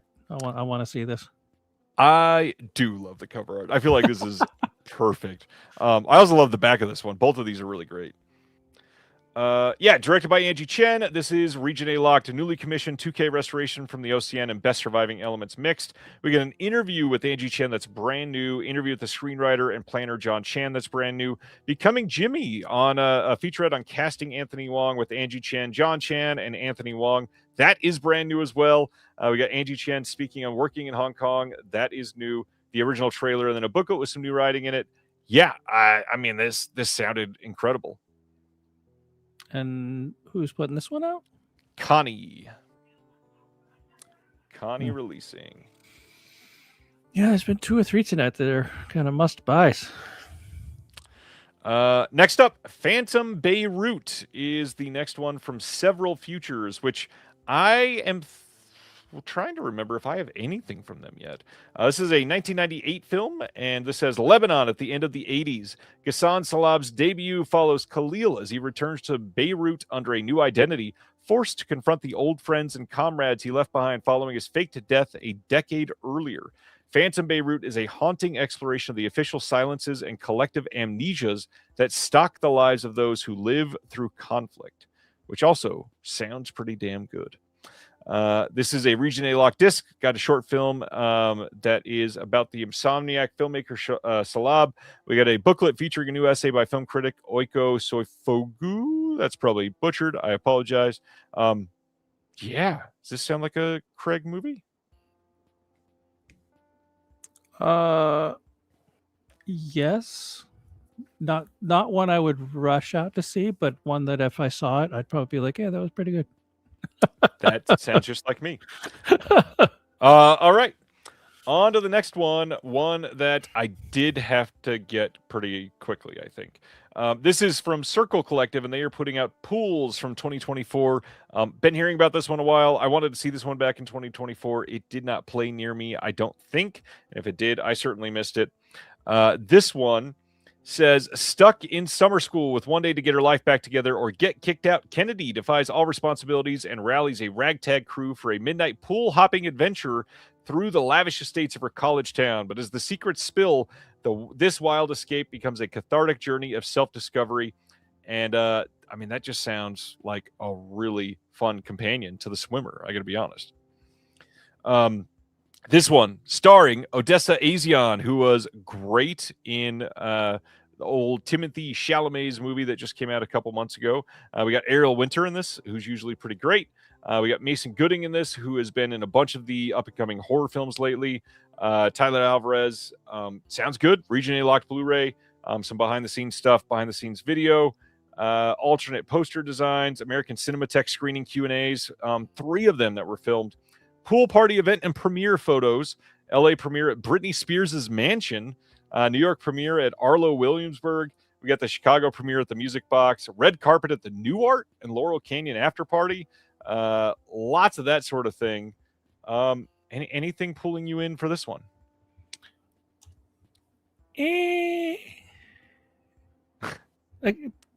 Similar vibes to the last one. It was like, I wouldn't rush out to see it, but if I saw it, I'd probably be like, yeah, it was pretty good. Right. That makes sense. Yeah, I love the people in this movie, so I definitely wanted to see this one. Next up, Residency is the new title that is coming from Factory 25. This is from 2024, and it says, during a winter-long residency in Brooklyn, 10 obsessive female artists succumb to the darkness of their creative fascinations. Yeah, that is a crazy, interesting, like one-sentence synopsis and covered together that makes me feel like I'd like this, and then maybe also hate it at the same time. This has deleted scenes, outtakes, and behind the scenes, last call short film, and a 32-page booklet. And yeah, Factory 25 doing some good stuff. I'm curious on this one. 10 different directors, or one director, 10 different stars, and they are a wide variety of artists, it looks like. Next up, we have Canadian International Pictures putting out The Rubber Gun with this not suggestive slipcover at all. This is from 1977. Here is the other side of the slipcover. And this one is featuring 7 songs by acclaimed Leonard Cohen collaborator Louis Fury, the directorial debut of Alan Moyle, who also did Times Square and Pump Up the Volume and Empire Records. Region A locked Blu-ray, newly scanned and restored in 2K from the original 16mm A and B negatives by CIP. New interviews with actor and co-writer Stephen Lack. A bunch of new interviews, including with Alan Moyle. American Cinematheque Q&A post-screening discussion with Moyle. Fantasia Fest intro and Q&A. Original theatrical outro song, booklet with new essays. Yeah. Have you seen The Rubber Gun? I have not. I've seen one shot that was severely scratched that I fixed. Unless they're listening, they probably don't know I did it. Yeah. I'm curious to see this one. Hey, look at those pink circles. Go ahead. No, I just saw, it's like, oh, Will's already pre-ordered this one. Oh, absolutely. This is Rolls Royce, baby. Jess Franco's Rolls Royce. How is there 2 or 3 Jess Franco films being released like every single fucking month? If not one every week. Like, I can't remember an episode of your show where there hasn't been at least one available. That's not entirely true. But also, the funniest part of this is, if I remember right, Jess Franco didn't really do much on this one. In fact, I think it's mostly Dietrich that directed this. Yeah, so this is part Franco, part Dietrich. All Lena is what they're using as the tag on here. Yeah, this is coming from Delirium Home Video, which does not have a great track record on certain things, but they're doing what they can, I think, I hope. Lena Romay is the star of this one, and you get to see a lot of her. We got a commentary by Chris Alexander. We got an interview with the writer David McGillivray on Rolls Royce Baby. Lena Romay photo gallery, and the original trailer, and some other Erwin C. Dietrich trailers. Have you liked any Jess Franco? Have you seen any Jess Franco films? I've only seen one. I saw his, I think it was his Dracula, which surprised me. It was fine. But everything I've heard about Jess Franco, I was expecting, the last thing I was expecting was it to be kind of dull, and it was a little dull. Yeah. But Will had said, yeah, that's probably not, that's not typical of his filmmaking.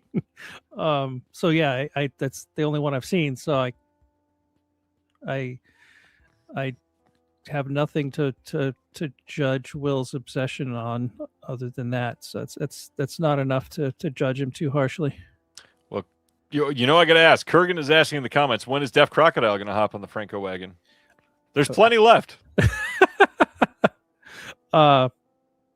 You know, we should talk to Will, and he can tell us what's the most Deaf Crocodile Jess Franco film. That's a good question. That hasn't already been put out. That's a good question. Yeah, because I'm not opposed to it, and apparently they sell well. They absolutely do. They do. All right, going to our next title. Severin announced a bunch of titles. The first being a box set of disco exploitation films out of Italy.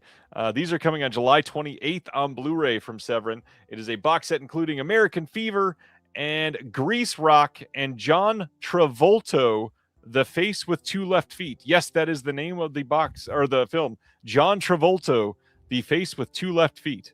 Good God. I'm guessing likeness rights were not gotten for this. I mean, it is a guy from the film, and that's not John Travolta. So all they had to do was use his likeness they just found a guy that looked like John Travolta to be in the film. Yes. Okay, so workaround. It works, obviously. American Fever has a commentary with Nathaniel Thompson and Howard S. Berger. We got a Birth of Disco and the Road to Italy's American Fever interview with Alan Jones, who wrote the book on this subject, which we're going to talk about in a minute. Grease Rock has a commentary with Nathaniel Thompson and Eugenio Ercolani. We got an interview with Alan Jones on that one as well. And then John Travolta, The Face with Two Left Feet. We get a commentary with Nathaniel Thompson, Eugenio Ercolani, and Howard S. Berger. They all joined forces together. Then we got The Show's Over, John Travolta, and the End of Disco film, interview with Alan Jones. Bonus disc. We got a soundtrack CD for that one. Is disco exploitation calling your name, Craig? Not really. You don't want to see American Fever? No, not really. I'd rather just watch the original, like Staying Alive and Saturday Night Fever, and I mean those are bad enough. Mr. A Fat Man says the shocking thing is that there's enough for a second volume of disco exploitation films. It seems like there's probably more disco exploitation, disco exploitation, whatever the word is. There's probably more ripoffs than there were original films. Reggie is asking if John Travolta was in Tomorrow. That would have been hilarious. I don't think he was. See one of the aliens? It could be, you know? It's true. All right, so that is the first release coming this month. The second, Threads on 4K Blu-ray dual format. The film that lots of people say is great and they never want to see it again. This is from 1984. The worldwide UHD premiere. It's a 3-disc collection with 7 hours of special features and bonus documentary called Survivors: The Spectre of Threads. This has commentary with Mick Jackson, moderated by Kayla Janice and David Gregory themselves. We had a commentary with one of the actresses in the film, and then the television historian Simon Farquhar. Then the Blu-ray disc has a bunch of other special features, including interviews on there. And then that third Blu-ray is the documentary Survivors: The Spectre of Threads. Lots of stuff in this one. Have you seen Threads? I've never heard of it. Never heard of Threads. It's a nuclear war disaster film. That doesn't sound fun. Sunday, September 23rd, 1984, Threads was broadcast on BBC Two. It was written by novelist and playwright Barry Hines and directed by BAFTA winner Mick Jackson. The film depicts the effects of thermonuclear attack on the working-class city of Sheffield. 4 months later, the film was shown on American cable TV, and in both countries, the graphic horrors of detonation, societal collapse, and nuclear winter were indelibly seared into tens of millions of homes. You're probably not old enough to remember how scared everyone was of nuclear war. But yeah, there were a handful of films that came out in the 80s that were just fucking terrifying. Yeah. This sounds like it was one I didn't see. Did you see Testament? I did not see Testament either. That's the one Criterion just put that one out. That's the slipcover. Mm-hmm. That's a very effective slipcover. It sure is. The standard edition cover is pretty awful. But the slipcover, well, no, it's a reversible, I guess. Yep. Keep it reversed. Hilarious. All right. Next one is The War Game. This is also coming on 4K Blu-ray dual format from Severin on July 28th. This is a 2-disc collection with over 5 hours of special features, authorized reprint of the War Game book, and a limited edition set of postcards and more. So this says in 1965, filmmaker Peter Watkins recruited 350 amateur actors, utilized direct quotes from civil defense manuals, and employed newsreel-like recreations to craft a BBC documentary drama that depicted a nuclear attack on Great Britain. The network condemned the finished film as too horrifying and refused to broadcast it, yet they put out threads 20 years later. Watkins' masterpiece subsequently received a special award at the 1966 Venice Film Festival, won the 67 Academy Award for Best Documentary Feature. The BBC would not air his chillingly different, enduringly brilliant film until 3 decades later. It says a commentary with Kim Newman and Sean Hogan. It's got an introduction by Alex Cox on the Blu-ray side. We had a commentary on the Blu-ray. It's the same one as on the 4K. Some interviews on here. Visual essay by Alexandra Heller-Nicholas and Stephen Broomer, 2 people that have frequently been on some Deaf Crocodile releases.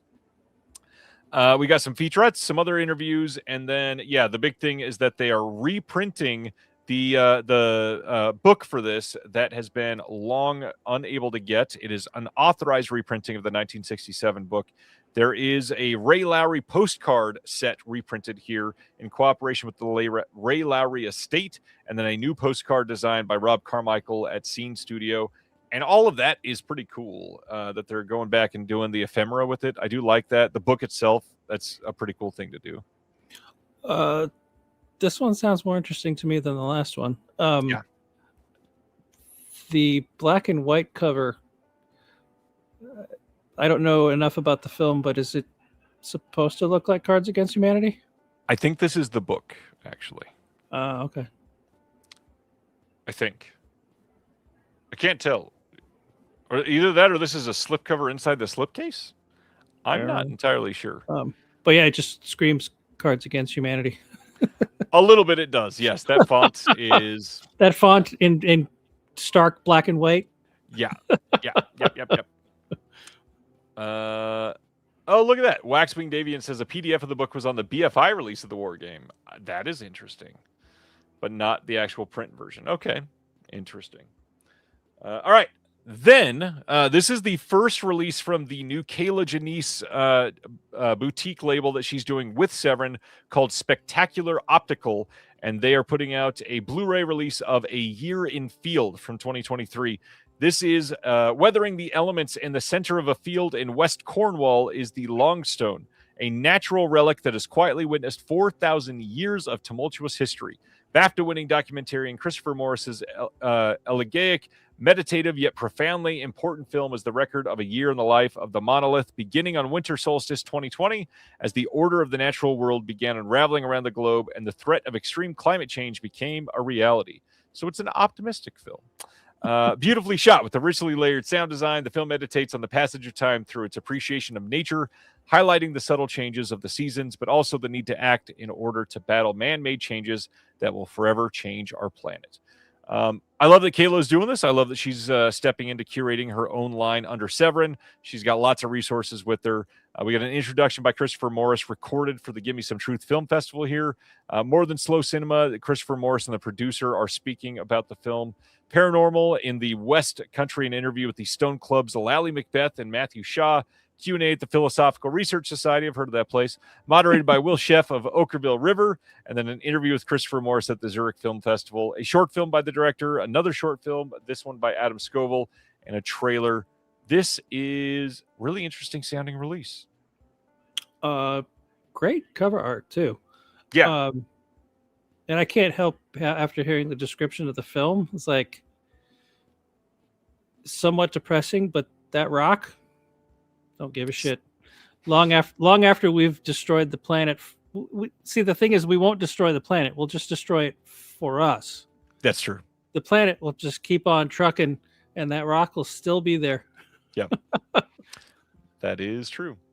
Then some... What's with all the disco?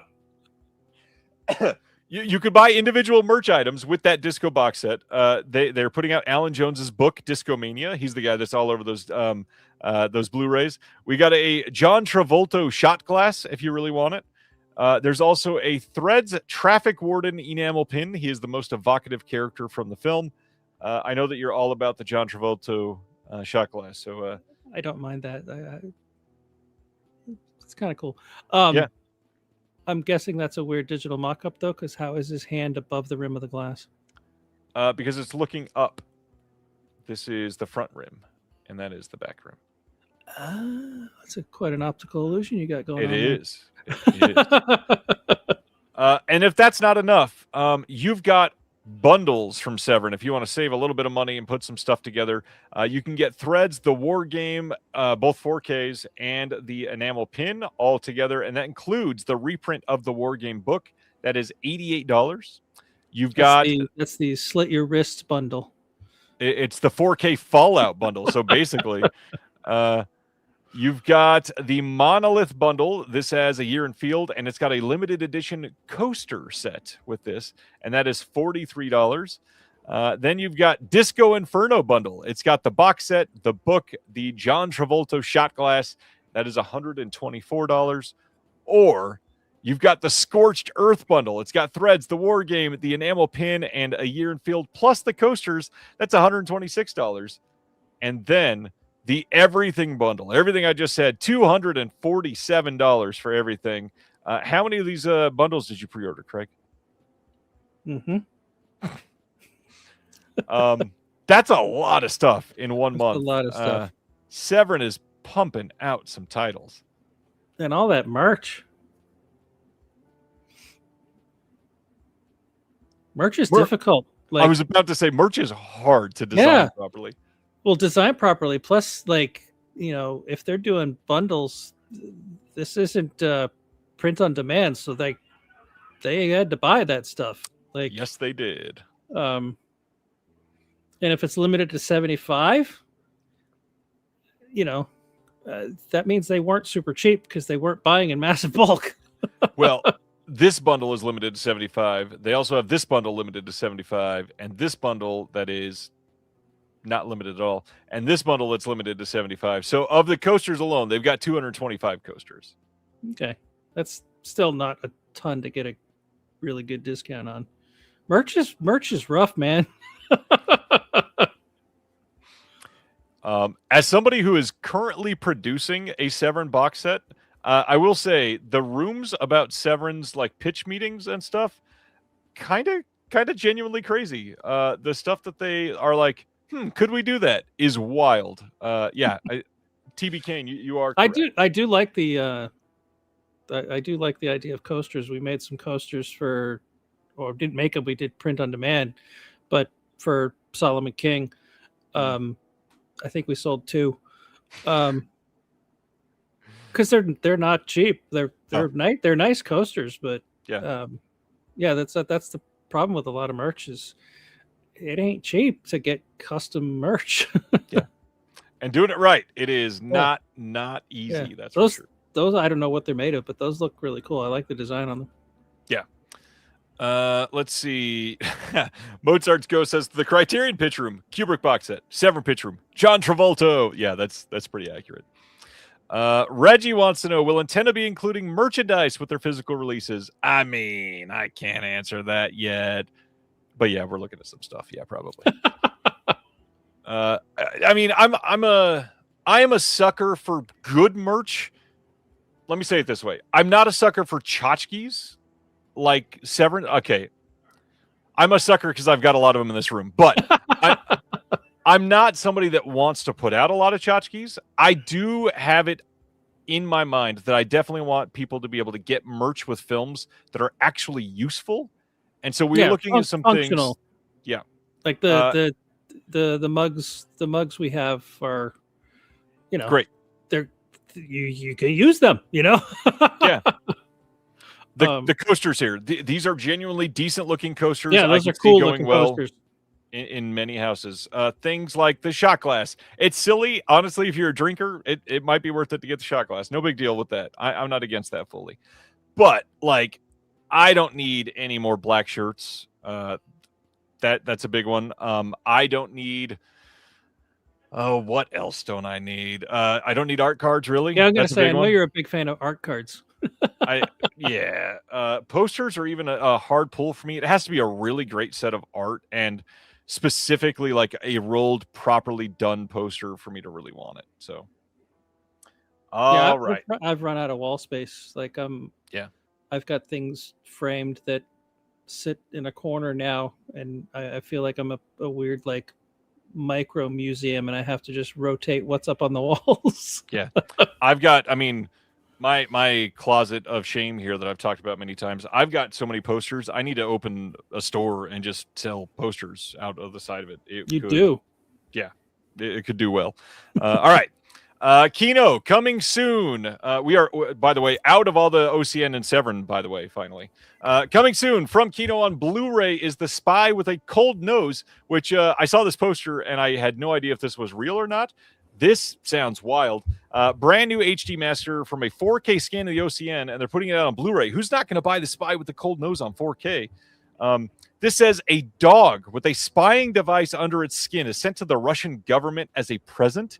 When the Russians send the dog to a veterinary hospital, British intelligence must get to the dog first and retrieve the spying device. This is starring Lawrence Harvey and Lionel Jeffries. And who's this one directed by? Directed by Daniel Petrie. I don't know any Daniel Petrie films. This sounds wild. It does sound wild. I'm assuming that's the original poster art. And a movie with that premise got that level of poster art. Like, that's friggin' phenomenal. Yeah. Yeah, I mean, the poster art alone is selling me on this. I love a spy movie. It sounds like it's a funny spy movie. It does. My only reluctance is that someone else will put it out. It's obscure enough that maybe not. I would say probably not even at that point. But so many times I've bought a Kino release and then I end up buying it again because Arrow has put it out. That means they've done it right. I'm tired of buying things more than once. we all are, Craig. I know, but that's my reluctance with a lot of Kino releases. It's like, it's like very soon afterwards. It's usually Arrow, like, oh yeah, you know that thing they did, we're gonna do it like 10 times better. I'm like, thanks. Right, which is why not to what is the best way to say this? Which is why I am upset with Kino right now for getting a film that they have the rights to, that they will be putting out soon, that is very not Kino Lorber, that Deaf Crocodile or Antenna would have done amazing with, and both of those labels had been looking into the rights for, unbeknownst to each other, and I'm still rather pissed off that it was Kino Lorber, because they should not be putting out that film. So we'll talk about that later. Do I know what this is?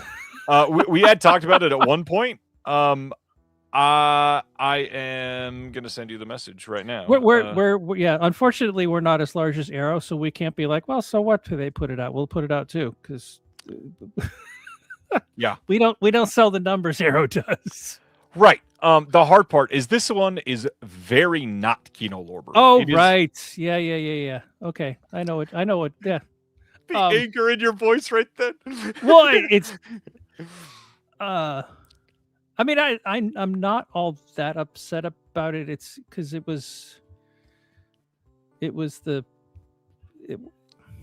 we didn't put it out not because Kino took it. Like it was a very difficult. It's been hard to untangle. A difficult deal to get done.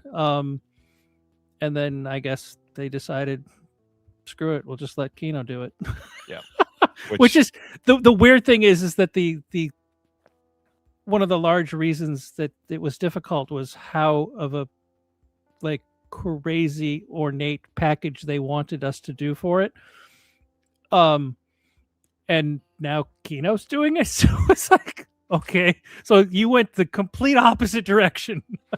I never heard that part of the story. That is yeah, they wanted like this big hardcover book, and like, yeah, it was they wanted this to be a really elaborate set.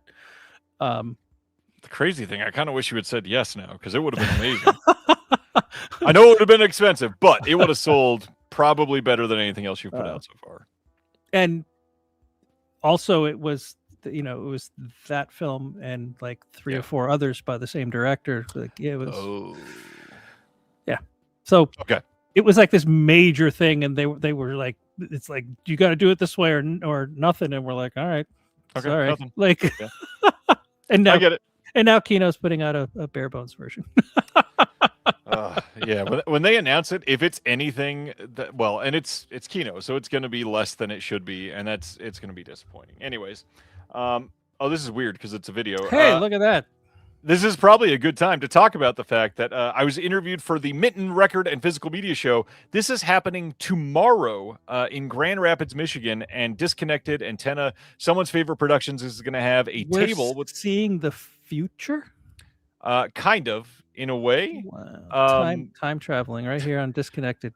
Yes. If you're anywhere near the Michigan area, please go check this out. They've got a bunch of vendors there that are just there to hype up physical media. It is a really great first iteration of a show that is essentially a convention just for people that love physical media. And it is going to be lots of vinyl records, lots of films, lots of people that are local to that area, lots of people coming in for it. So if you're into it and you're close, go check out that show, Grand Rapids, Michigan. I've got somebody from the Discord that's gonna be standing there working the table all day. Thanks a million, Zach. You're great. Before we Go jump on a Bluebeard, I saw a comment that shouldn't go unmentioned. Antenna merch, Ryan, Will, and Jeremy bobbleheads. Fuck yeah. We would sell like -6 of each of those. Well, just for the record. I would buy one.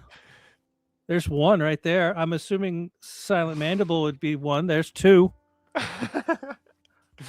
I don't even know what to say. Let's talk about Bluebeard. We've got 1972's Bluebeard coming to 4K with a brand new SDR master that's done by Studio Canal. Kino is doing that at some point in the future, starring Richard Burton. Sasha says they'd buy all three. I admit Dr. Will probably deserves a bobblehead, especially with the fandom here. I've never seen Bluebeard. Have you seen this? I haven't either. It sounds interesting, but yeah. Speaking of going back to Jeremy, I saw he was on Colbert the other night as well. That same episode that Chris Nolan was on. Oh, that's got to be a Grohl joke, I guess. I'm assuming. I did not see it. That's pretty good. I need to hear that new record, which supposedly is not very good. He told the story, which is absolutely something I would do, except with me, no one would give a shit versus Dave Grohl doing it. People would be excited. But he ripped like 20 CDs of the new album before it came out, and he and his daughter made these little cardboard handmade little jackets for it, and then he went around town just hiding them in stores. And so people would come across and go, "What the hell is this?" And it's the new Foo Fighters album before it was like even out. Right. Which I would 1,000% love to do that with some of our stuff, except people would be like, "What the fuck is this?" and throw it away. Right. We were talking about clever ways to promote Stolen Kingdom, and we pitched the idea of getting thumb drives and putting like the first third of the movie on there, and literally hiding it in Disneyland, like on the bottom side of handrails and stuff, places where people would easily find it. And I was like, okay, we can probably get away with a couple of them, but who in their right mind is going to Disneyland, finding a thumb drive, and actually put it in their computer? That's asking for trouble. Right. It does sound fun though, and it would make sense considering everything that just launched for Stolen Kingdom. If you're into puzzle stuff, you might want to go look at the Stolen Kingdom Instagram. Just a heads up for everybody. Next up, The Seventh Voyage of Sinbad from 1958, featuring the work of Ray Harryhausen, is getting a freaking 4K release. Brand new 4K restoration from the OCN. It's got Dolby Vision and HDR even. This is pretty exciting. I like Harryhausen stuff. Yeah, this is wild. 4K Harryhausen. Yeah. Yeah. And it's done by Sony, who does pretty great work on discs. Not something I can complain about. Silent Mandible wants to know if they released the first 6. Yes, but it's locked in a box set, so it's pretty expensive. So, all right. Next up, June 29th, Blu-ray and DVD release in the UK from Studio Canal of The Young Ones, coming to their Vintage Classics line. This is starring Cliff Richard. Yeah, not my thing. Featuring a star-making performance from Cliff Richard and a soundtrack of unforgettable musical numbers, including the #1 title hit song, The Young Ones, with some new special features as well. We've got Melvin Hayes talking about The Young Ones, new on the set of The Young Ones with commentary by the stuntman Rocky Taylor. Here we are. This is a 1960s musical? It is. So it's your favorite movie. Yeah, so it's really not up my alley, but I find it fascinating that a 1960s musical, the special feature is an interview with a stuntman. Yes. Kind of crazy. Kind of crazy. Silent Mandible is asking, wait, that's a thing. I think he's asking about the first 6 Voyages of Sinbad. No, I just went with your bit and made it up. No, that's not a thing. All right. Next up, Shout Factory announced some titles. End of Watch getting a standard 4K release after it got another 4K release from them because they can't do both at the same time, of course. This is coming on July 28th. I like this movie a lot. Did you ever get to see this one? I did not, and I don't know why I keep yawning. It's not late here. Sorry. That's because I am boring. I get it. That's it. Unlawful Entry also getting a 4K release long after their very exclusive Blu-ray release that sold out so quickly that they had to add more Blu-ray releases so that they could put it out on 4K 2 years later.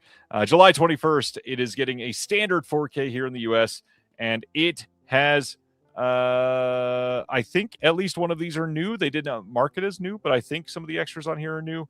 Anyways, this is a really good movie. Ray Liotta is crazy in this, and Craig is going to sleep. I just can't stop yawning.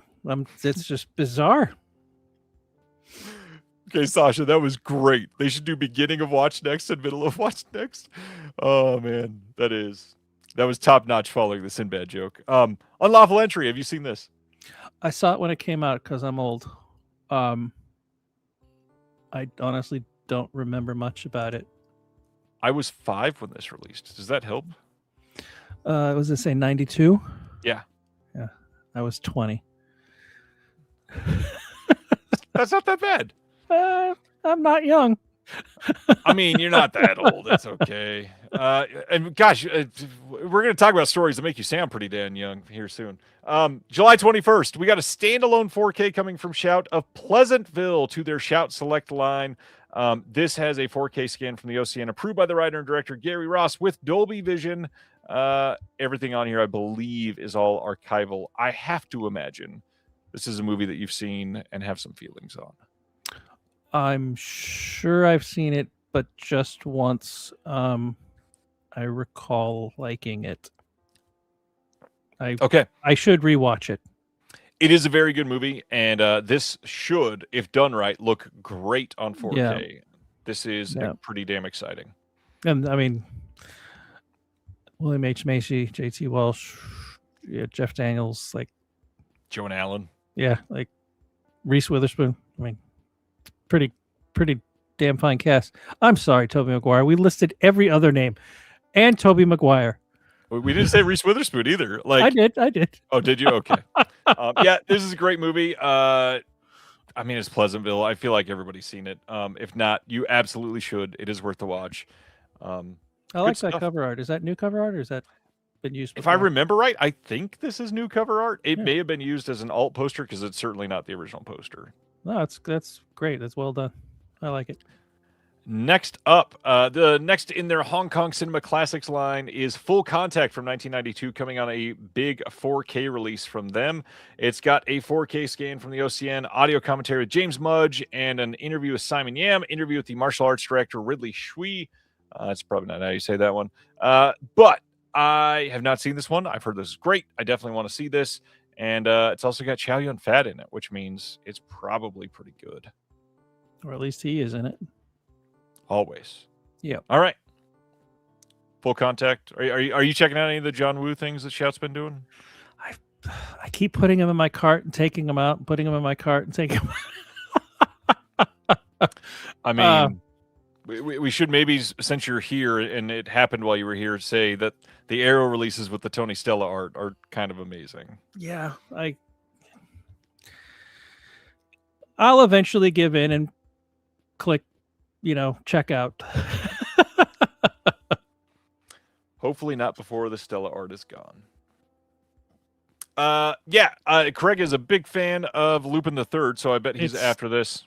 Yeah, I need to see this. Yeah, I mean, it's kind of funny. I was introduced to the whole Lupin the Third through my college roommate, who was a Japanese student.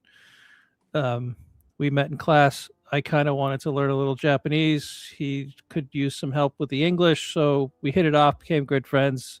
He introduced me to Lupin the Third, and I fell in love. Like, it's such a fun series.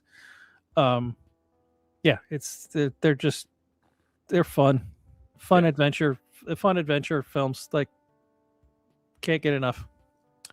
July 28th, G-Kids is releasing a Blu-ray of Lupin the Third, the movie, The Immortal Bloodline from 2025. It's got the Japanese premiere stage greetings, director and cast post-screening discussion, and teasers and trailers.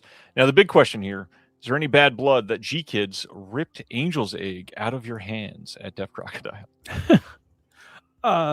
No, there's no bad blood. Like, they had a shit ton of money. Way, like, the amount they spent for that film is astronomical. Like, it just boggles the mind. Because we had lined up like a loan to get enough to like make a substantial offer, and I think they paid 5 times that. So holy shit. So yeah, it's just like, all right, like, we're not playing in the big leagues. Sorry, no. That's not happening. That is crazy money, especially for like an art house film with all like maybe 5 minutes of dialogue. Like, yeah. I feel like that's got to just be a prestige buy that to burnish their rep, and they know that they're going to lose money on it. Like, but again, the only hard feelings is that I'm sure they'll do a decent job, but we would have like pulled out all the stops. Of course. But yeah, I mean, no, like. You can't compete at that level, so it's like, all right, no, that wasn't going to happen. Nope. Good luck. Didn't lose that one. I was never playing the right game. Exactly. Next one from G-Kids as well. July 14th, a Blu-ray of Witch Watch season. Season, I guess, is what it was called. Season 1. Sorry, I guess I just did not type the word 1. We've got special features on this one. We got an advanced screening documentary, director and cast interviews, Ulron Mirage textless opening. I don't know anything about Witch Watch. I've not heard of this one. Nope. All right, here we go. Sword and the Sorcerer and The People Under the Stairs are getting wide releases of their previously released 4K steelbooks. These were both Amazon exclusives before. Everything else is the same. All that to say, Craig, how do you feel about the art on The Sword and the Sorcerer, which is not an animated film at all? It's an odd choice, then. It is an odd choice. Also, when something is announced as an exclusive and then it's not, that's just bullshit. Someone should bring them to court. It should. Yes, like, indeed. That's yeah. Like, then it's not exclusive, assholes. That is the exact opposite of exclusive. That is correct. That's like, people are always asking us, like, are you going to print more of the limited edition? I'm like, listen to the words coming out of your mouth. No, we are not printing more of the limited edition. Which, by the way, that is not an uncommon question. Craig literally typed that on social media this week to somebody. All the time we're asked that. I was just like, if it says limited to 1,250 units and we printed 1,250 units, why would we make more? Which, honestly, people have said because you could sell more. I'm like, but that would be lying. I'm like, you and I had this conversation. It was earlier few today or times. earlier this week that Yep. life would be so much easier if we had no morals. Integrity is a son of a bitch. It is. Okay, so Sword and the Sorcerer. This is an odd choice, but for a Wes Craven directed horror movie, this is not an odd choice. This is like appalling. I do not like this art whatsoever. I've never seen the film, so it's hard for me to judge, but that's not what I would have thought. This feels like the poster for like a Walking Dead side quest video game. Yes, it does. Not a People Under the Stairs 4K steelbook release for Wes Craven. This sucks. This is kind of a. I'm not a. Again, people know by now I'm not a huge horror guy, so, but it's kind of a legendary film, right? It's pretty up there, yeah. Yeah, I mean, it. Every time I watch your show, it makes me feel better and better about the art direction choices that we make. You do well on that front, yes. Hey, guess what? Some more side exclusives are wide releases. These are all coming on July 7th from Shout Factory. The Evil That Men Do, this was sold out. You couldn't get it. It was a side exclusive. Now, it's gone. You can get it everywhere. The Getaway with Alec Baldwin holding a gun. Ironic. This is available everywhere now, coming on July 7th. It was just an easy joke. I should have. The Evil That Men Do is already it's in the cart with those Arrow releases. Yeah, this is crazy to me that they're just like, yeah, these were exclusive and now they're everywhere. So who cares? Silly choice. Oh, I know you love this one.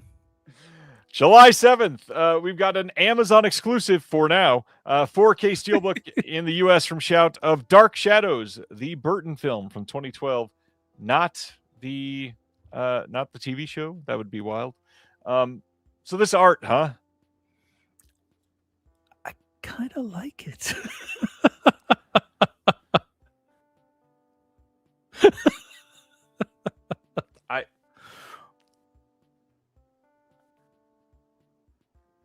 I don't even know what to say. Like, I mean, it doesn't. It doesn't scream Dark Shadows to me, right? But on its own, I kind of like it. I mean, sure, maybe. Everything here is a weird choice. I do like the purple and the black, obviously, because that's what it should be. But yep, the purple, black, green, the red text, that all works. Yeah, it works as a piece of art. It doesn't.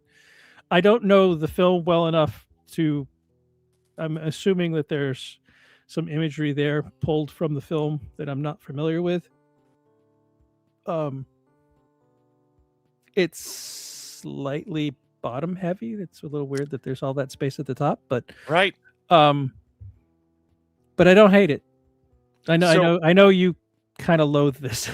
One of the big things for me is that the art itself doesn't make sense. There is an umbrella open at the top of the steelbook, and you're meant to believe that they are holding the handle of the umbrella all the way down here, but it's going through the bottom of eyeglasses and the hands are around this, and it's at an odd angle to be holding an umbrella because of the hook of where it's at.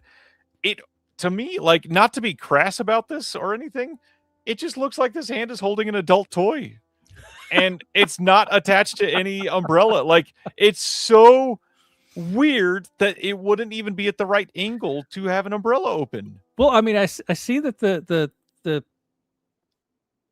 handle of the umbrella, the pole of it, you can see at the tip of his finger there's probably that little bit of purple is supposed to be that, but yeah, I didn't analyze it that closely. I just looked at it and I was like, oh, it's an attractive piece of art. And I looked at it and I went, but was it? All right. That's enough staring at that crap. Hey, guess what? The brand new issue of the Physical Media Advocate is out now, and I gotta say, I think this art is better than anything that Shout Factory put out this month. It's really good. Like I got my copy in the mail. I think it was yesterday or the day before, and I tore it open. I'm like, well, damn, good on you. That's a great fucking cover. Man, Planet Mondo, I know you are likely not watching right now because it is late where you live, but you have been crushing it. Everything has been him growing more and more from every single issue. This issue is incredible. We've got a big piece on the Andromeda strain by Stan, who is in the chat right now, which is great. I did a wrap up on Panic Fest in here, wrote a couple pages on the film festival. We got an interview with Pascal from Rough Cut Video. You might have seen him on the channel before. Wanted to highlight something from Canada, and Matt from over at What's the Idea Editing really did great with that interview. Big piece on Salem's Lot. Nightmare Alley was really, really wonderfully broken down by Laurent Omanzik from Germany. And man, his pieces just keep getting better and better. I hope you guys check this out because I just immensely proud of what we've been able to keep doing with this magazine. I haven't had a chance to read it yet, but and it annoys the shit out of me that I've been too busy to contribute anything because I really want to do something for it. We got you in there back in like issue 2. Yeah, well, that was way back. Yeah, it's wild. I can't believe that we've been able to keep up doing one issue a month, and it keeps getting bigger. Yeah, a little bit. Exclusively here, I can say that finally this year we are releasing a special issue outside of the normal release schedule for the Physical Media Advocate as well. You'll be able to hear about that fairly soon, and yeah, can't wait to share with everybody. All right, next. Radiance announcements. You were talking about Radiance art. We get to talk about it together. August 17th, we've got a Blu-ray coming in the UK from Radiance Films' hosted label Chasm of The Last Circus from 2010. This is a movie by the director. I always forget his name because I always want to say Eloy de la Iglesia, but it's not that. It's Alex de la Iglesia. I like The Last Circus. It's not my favorite of his, but this is a fun movie. This is an interesting cover. I do like some of the other art that they've used for this. This has an HD transfer from the original HD camera negative. HD cam, not a negative. Interview with the director, Alex de la Iglesia, with newly translated English subs. New commentary by Valeria Villegas Lindval. New visual essay by Xavier Aldana Reyes, author of Spanish Gothic. Making of The Last Circus, and then a limited edition booklet with new writing by Andy Willis, and co-editor of the Spanish Popular Cinema. And he's the author of the Cinema of Alex de la Iglesia as well. Yeah. Have you seen anything from Alex de la Iglesia? Probably not. No, when did this come out? 2010? Yeah, 2010. Yeah, we were talking about Radiance. This obviously being not a Radiance title, right? Doesn't have their house look, but this is great. Yep. I really like the little wraparound circle with the name and the date of the film. That's a very clever use of that. I like everything about that cover. They did a great job. Yep, I agree. Looks pretty damn good. More from Radiance now. August 17th, they're putting out a Blu-ray box set in the UK only of their World Noir Volume number 5. This has The Bandit, Against the Law, Four Ways Out, and that is it. That was a weird way to inflect on that sentence. The Bandit, Against the Law, and Four Ways Out. Those are in the wrong order. I'm just doing great tonight with this announcement. 4K restorations of all three from the OCNs, the original mono PCM audio for all of the films, newly improved optional English subs for all of them with reversible sleeves. We've got a limited edition 80-page perfect bound book featuring archival pieces and new writing by fair name Pasquale Iannone and Beatrice Loiza and Roberto Curdi. Limited 3,000 copies presented in the hard box release. We've got interviews that are brand new on every single disc. A lot of them are the film historian type, obviously, since these are a little older. World Noir, I feel like this is right up your alley. For sure. I love pretty much all things noir. probably won't end up getting this one, even though I have a region free player. I don't know why I tend to not buy not region A stuff that often. And also I just know like it'll be in my to watch pile for like 10 years before I get to it. 10 years is being pretty generous. Nice. But yeah, those all look great. Like I mean, it's a no-brainer if you're a noir person. Like, yeah, get that. Were all the world noir, like this is volume 5 now already. Yeah. Have all of them been just region B? No, I don't think so. That's weird that this would be only region B if the other ones weren't. I think at least 1 or maybe 2 were region free. And also sold in the US and UK. Not just region free, but yeah. All right. Next up from Radiance, we've got from 1964 coming on August 17th in the UK, August 18th in the US, The Magnificent Cuckold on Blu-ray. This says a happily married businessman succumbs to the advances of one of his less square, more open-minded female friends. His eyes now open to the rampant adultery among his high society acquaintances. He is amazed at the ease with which they lie to their loved ones. Soon he begins to suspect his loving wife of an infidelity. His wife, played by Claudia Cardinale, even as she guesses nothing of his own extramarital affair.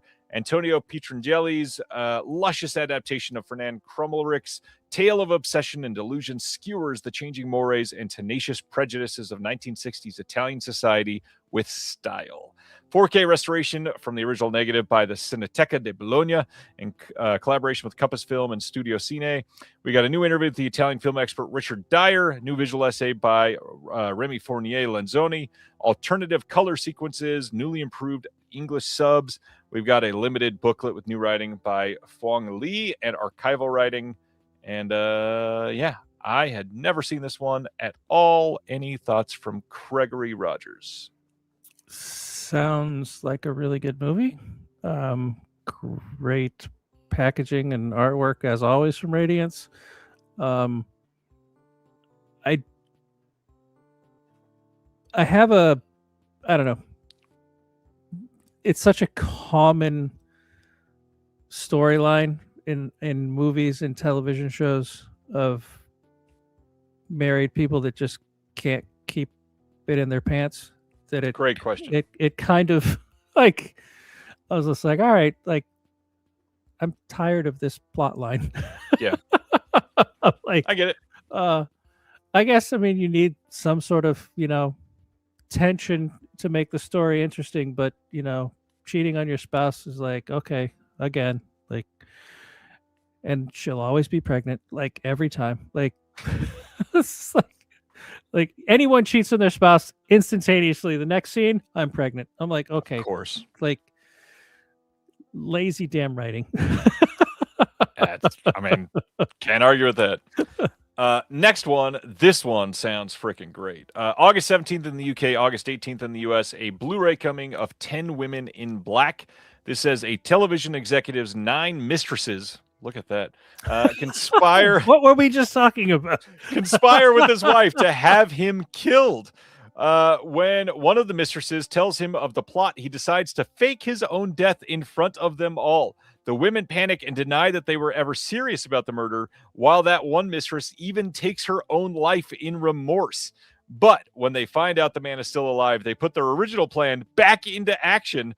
Given complete creative freedom, the director Kon Ichikawa made this dark satire, one of the undiscovered gems of Japan's cinematic golden age, featuring a stunning cast of Daiei studio divas and striking monochrome photography by Setsuo Kobayashi, who did Blind Beast.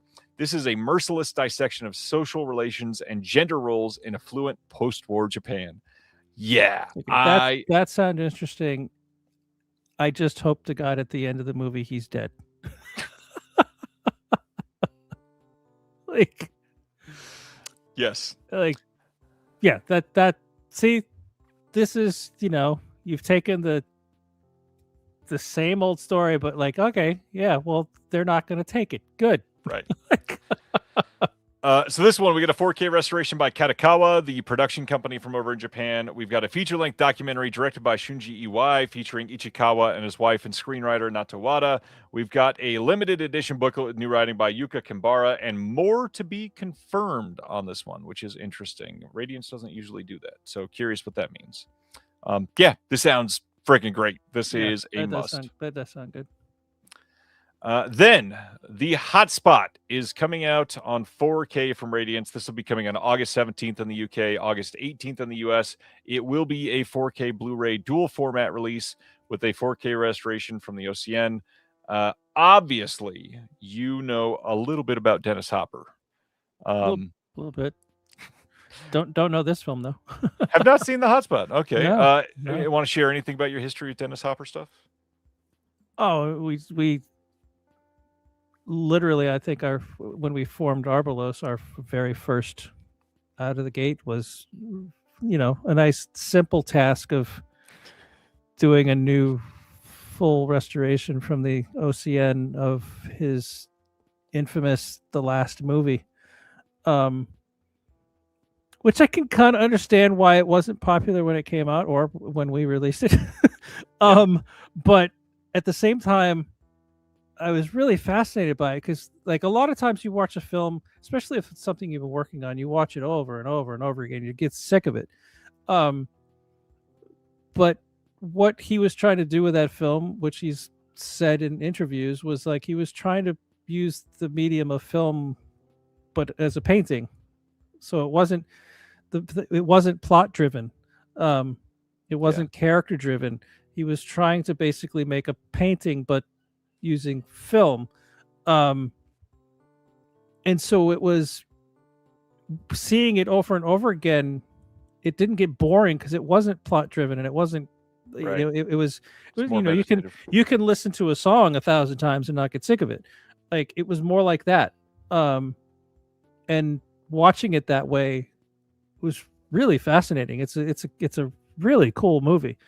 So yeah, that's how I've worked on Dennis Hopper stuff. And then we came close to doing, blanking on the name of the film, but another one. But they ended up going with somebody else to do it. But it was out of the blue, right? Out of the blue, yes. We came very close to securing that one, but the rights holder just changed their mind. So that's another great film. Like, I adore Out of the Blue. Yeah, that's a terrific film. So I'm not familiar with this one. I'd like to see it. Huge cast in this one. Dennis Hopper, Don Johnson, Virginia Madsen, Jennifer Connelly, Jack Nance, Miles Davis, William Sadler. Yeah, sleazy movie. I don't know about a 4K upgrade for me, but it's a good movie and I recommend it. And that was directed by Dennis? This was directed by Dennis. Yeah. I should check that out. Hey, this is a big deal, and Craig does not care one little bit. That is not true. This is one of the rare Broadway musicals that I actually kind of like. This one. That was the joke from what we said earlier. June 16th, Disney finally releasing a 4K Blu-ray release of Hamilton. They're also putting out a standard Blu-ray only. Now, here's where it gets wild. So this is coming out, and it's got an all-new documentary. We'll talk about that in just a moment. But this is the collector's edition. It is the filmed Broadway production of 4K with Dolby Vision. It's got memorabilia, including a fabric poster, a set of art cards, and a booklet of Alexander Hamilton lyrics and sheet music for piano. This thing is $80 to pre-order right now. Now, that's a lot. That is a lot. So if you go, man, that's a lot, I'm just going to go for the standard Blu-ray. Right now, you go to pre-order the standard Blu-ray, it's $55 without all the bonus material, and it's just 4K. A Blu-ray and not 4K. That's insane. $55, Craig. That's fuck Disney. You and I have talked about pricing just in the last month alone for like 5 hours. And they are putting out a Blu-ray of Hamilton for $55. And people will eat that up. That's just nuts. And I And- imagine And there is no 4K option without all the bells and whistles. Like Nope. you can't just see the movie in 4K. correct. And that's what I was about to say. I imagine the reason the Blu-ray is currently $55 for people to look at it and go, "Oh, but all the extras only 25 more and I'm already spending so much, so we might as well pay 80, right?" Come on. $80. $80. That is insane. That like again, no morals. Life would be so much easier. Okay, so the big thing added to this, the collector's edition includes the all-new documentary Spark into Flame, Hamilton and Hip Hop, offering a closer look at the unexpected and groundbreaking connection between the Broadway sensation, the hip-hop roots that inspired it, and the Hamilton mixtape that followed. The documentary features the voices of Hamilton writer, performer, and creator Lin-Manuel Miranda, along with many of the artists and creatives who had a front row seat to the musical phenomenon, including Busta Rhymes, Nas, Questlove, Black Thought, Angie Martinez, Common, Dessa, Residente, and more. The disc itself will have the sing-along version of Hamilton as well. It will have Reuniting the Revolution featurette, the original Broadway cast looking back at Hamilton's early days and the meteoric rise, and then that documentary I just mentioned. I mean, I'd like to see them. I wouldn't mind owning this. I'm not going to do it for $80 or $55. This is crazy. No, that's a used purchase on eBay 3 or 4 years from now. Until it only skyrockets because they artificially limit it to something like 12,000 of them or something. Well, then I will never see it. Right. That is more likely. All right. Next up. This is not going to be fun to talk about. Coming soon, a 4K steelbook here in the U.S. from Universal Pictures, of all people, of Iron Maiden Burning Ambition, a brand new documentary about the band. And it says the film charts Iron Maiden's legendary 50-year journey from their early days in East London pubs to become global stadium headliners. Now, I'm not normally one to just immediately jump and say, man, this is AI art. I don't like that. What are we doing? But here, I'm going to show you something on the, if I can get it to load in the other tab here, on the Amazon page, which to me, it is pretty damning. Actually, is this link still live? If it's not live, I'm going to be upset because, man, I am pretty frustrated that they would do something like this. Okay, so they took the link down at the moment, so you can't order it on Amazon. But if you get to see the entire steelbook, the back of the steelbook is these exact same 5 or 6 band members, that exact same pose, just on the back in a really just awful setting. It's literally nothing changed to them, but it gets even weirder when you zoom in and look at the fact that they are all just generic, what looks like to be AI over exaggerated versions of themselves. Now, again, not saying it's AI for sure, but it feels a lot like AI. It's pretty bad. My only defense that it doesn't look like AI is that AI is usually better than that. I did not expect that response. That was pretty good. And also, like, I'm not a huge Iron Maiden fan. Like, I'm aware of them. But one of the things I'm also aware of is that one of the things they're as famous for, as much as their music, was their album cover art. Mm-hmm. And Bingo. I just Googled it, and Derek Riggs is still alive. Why the hell would you not get him to do a cover for you? Yeah. Like, the posters he did and the album covers he did are legendary. Even if you don't care about Iron Maiden at all. Thank you. Like, just his work was stunning. Like, they probably sold more albums just because of his artwork. Mm-hmm. I bought an Iron Maiden album, and I'm not even an Iron Maiden fan, because the artwork is so good, and then you put this out. Like, it doesn't make sense. Right. I mean, the amount of, like, I don't know, the people that would okay, the Iron Maiden fandoms, they're going to buy this anyways, but more people would have bought this if it was iconic with, like, something very Iron Maiden. This doesn't even feel Iron Maiden. I mean, the Eddie in the background does a bit, but Sure. still, you've. I don't know. Like, It's frustrating. again, this is why I don't make money at this. The fans deserve a Derek Riggs cover. Yeah. Cough up the money and pay Derek Riggs. It probably wouldn't have even been that much. Like, he probably would have loved to do it. Anyways. Which reminds me, now that I know that Derek Riggs is still around and still working. Interesting. He's damn talented. Interesting. All right, so we're done with announcements, and we are all caught up, which means we've only been here for 3 hours, so we should probably talk at least a little bit about what the hell's been going on. And it's in the podcast, so if you want to hear an abbreviated version of this and not listen to us, go listen to the official Deaf Crocodile podcast out now. It's a fun conversation. But there's been some changes over the last month. Also, real quick, before everyone leaves, we didn't give anything away.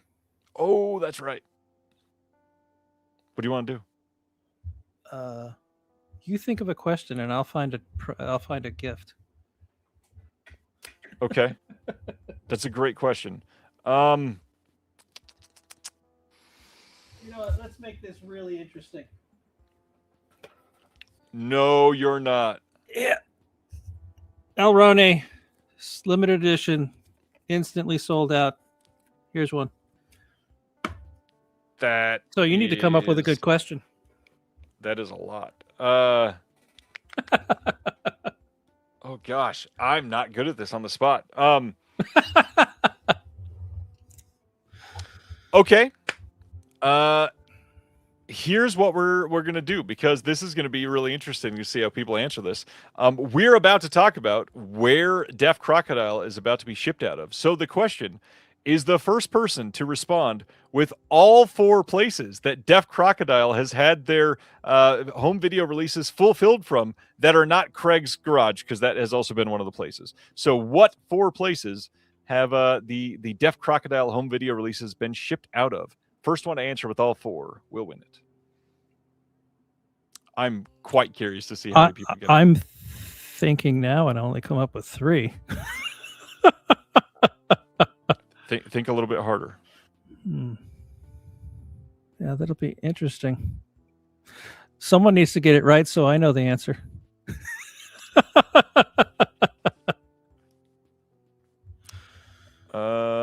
Come on. I know a lot of you guys know this. How we doing?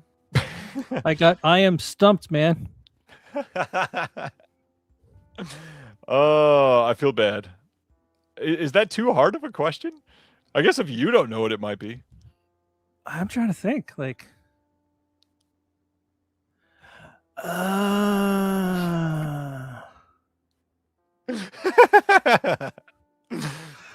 okay. Greg figured it out. Yeah. It's not a tough question, right? It's not tough. It's a bit of a trick. It is a bit of a trick. But yes. That is very specific. Specifically wrong, but yes. Mm-hmm. I don't even think we've seen one of them be correct yet, which is okay. Maybe it is a tough question, I guess. 1, 2. Got closer. That was closer.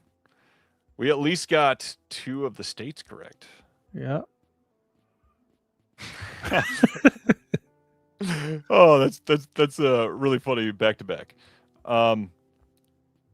All right, I guess I'm gonna say the answer to this one since nobody else is gonna All get right, it. yeah, And we'll move on to while I another say question. the answer, you're Well- gonna have to think of the question. Yeah, I'll be thinking of one. So the answers here are Bridgeport, Connecticut through OCN Distribution. And then we've got Diabolic DVD, which does ship out of Jersey. We've got Rockford, Illinois, which was Brother Belial. And now Kansas City, Missouri, specifically Lee Summit, out of my town, where we are moving the warehouse for Deaf Crocodile, partnering with Antenna Releasing on some stuff that you'll hear about later this year. But we are all going to be shipped out of the same place, which is really fun. So yeah, those are the 4 places. And now I feel bad that nobody knew that because it was talked about at every time.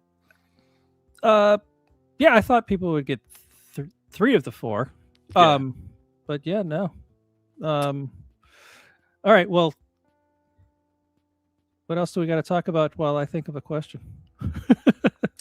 It's a great question because I got no other questions. Well, tell people that don't listen to our podcast about our 500-mile, Well, 12-hour journey. We're going to talk about that one in just a moment. But if you watched my show last night, Craig is upset because one movie did not get mentioned as part of the best rock and roll movies of all time. Well, what is that very obvious movie? You don't win Alrani for that. Okay. But I mean, also Just watch when nobody answers that either. Yeah, I know. Yeah, there was one that upset me, and there was one that I was surprised didn't get mentioned. But What's the surprise one? Now I'm dying to hear that. Blues Brothers. Oh, yeah, that's right. You did text me that one. Yeah, it's good. It's kind of legendary. Like, Yeah, it's pretty good. I listened. Thank you, Terry. I listened to that. Yes, clearly it's Purple Rain. It's the only rock and roll movie. Yeah,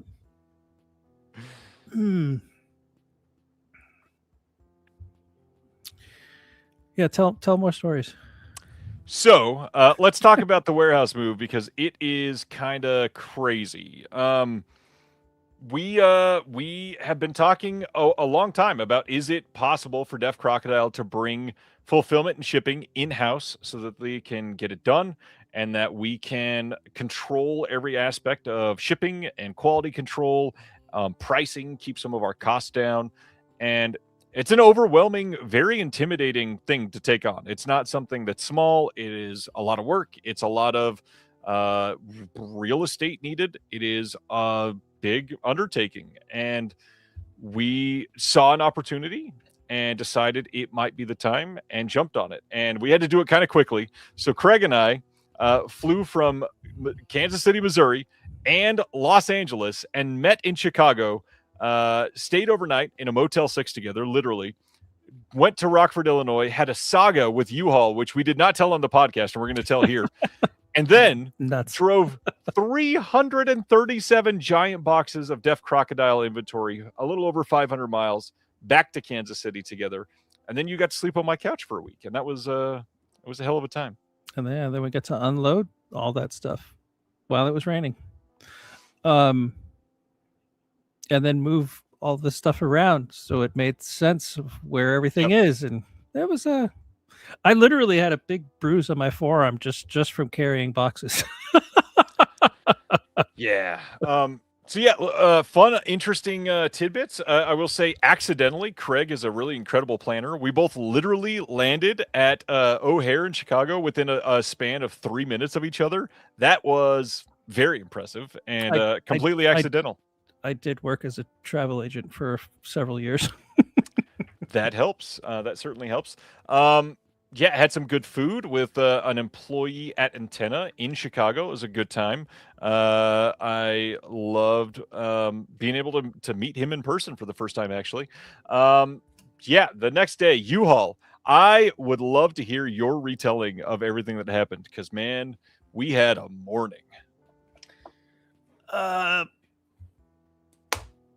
Let's preface it with U-Haul sucks. They're clearly just a bunch of independently owned that don't coordinate with each other in any way, shape, or form. So, yeah, part of my coordinating was not only did we land, both planes were scheduled to land at 5:05 p.m. at the same exact time. The Motel 6 we stayed at was like 2 blocks from where we had to pick up all of the inventory, and all of the inventory was about 2 blocks from the U-Haul place where I had reserved a giant 26-foot U-Haul truck. So I'm at LAX, just about to get on my plane, when U-Haul calls me and tells me we don't have the 26-foot truck you reserved at the location you reserved it at. And I said to the woman as politely as I could, then you don't understand what the word reservation means. And she's like, well, I'm sorry, but you're going to have to pick it up in Oregon, Illinois, which is confusing. That turns out to be 45 minutes away. We did not rent a car because everything was 2 blocks away from each other. So we set an alarm for an obscene early hour so we could take an Uber ride 45 minutes from where we were supposed to get our truck to go pick up a truck. Side story, it was the weirdest fucking Uber ride I have ever been in. The woman who picked us up was on the phone with her sister on speakerphone the entire 45 minutes, talking about their son having trouble in school, about getting tattoos on her inner thigh, and how that's going to require numbing cream. About her sister driving 120 miles an Yes, her hour sister in the driving- suburbs of Chicago. Yes. Yeah, just 45 minutes of this insane conversation. But we finally get to the U-Haul place. We go in. Takes them another 45 minutes filling out God knows what for a reservation that was already done. In an Ace Hardware, by the way. Yes, it was We're just in an hanging Ace- out in the aisles of an Ace Hardware. Yep. So they finally give us the keys and then tell us, oh, it's only got a quarter tank of gas. You're going to have to fill it up. When gas just tipped over like $5 in Illinois. And a 26-foot U-Haul has a 60-gallon tank. All right. So I'm also at this point, I have never driven anything remotely as large as this. It was the thing I was most nervous about on this entire trip. It wasn't moving all the inventory. It was, can I drive a 26-foot truck? Shockingly, yes, I can. With no problems whatsoever. But we hit the road. We're on our way to get gas. And we're not 1 mile down the road. Not even close. When this U-Haul literally just starts bucking like a wild bronco, and a big sensor light comes up on the dashboard saying stability control like has been turned off or whatever it said. Right. And so we're like, what the fuck does that mean? And so Ryan is like feverishly Googling like what the fuck this means. Literally, the truck is bucking so hard. I am trying to Google. Yeah. And I can't type on my phone because of how much the truck is shaking us. It was that bad. Not kidding at all. It was very weird. So he ends up calling the national U-Haul, helpline. And they're explaining like, all right, well, is it still drivable or do you need to like pull over and have somebody come get you? Which then my worry is like, well, the place we reserved it at doesn't have one. We just drove 45 minutes to this place to get one that is now broken. How are we going to get all our stuff? So she seemed quite helpful. The woman you spoke with. Yeah.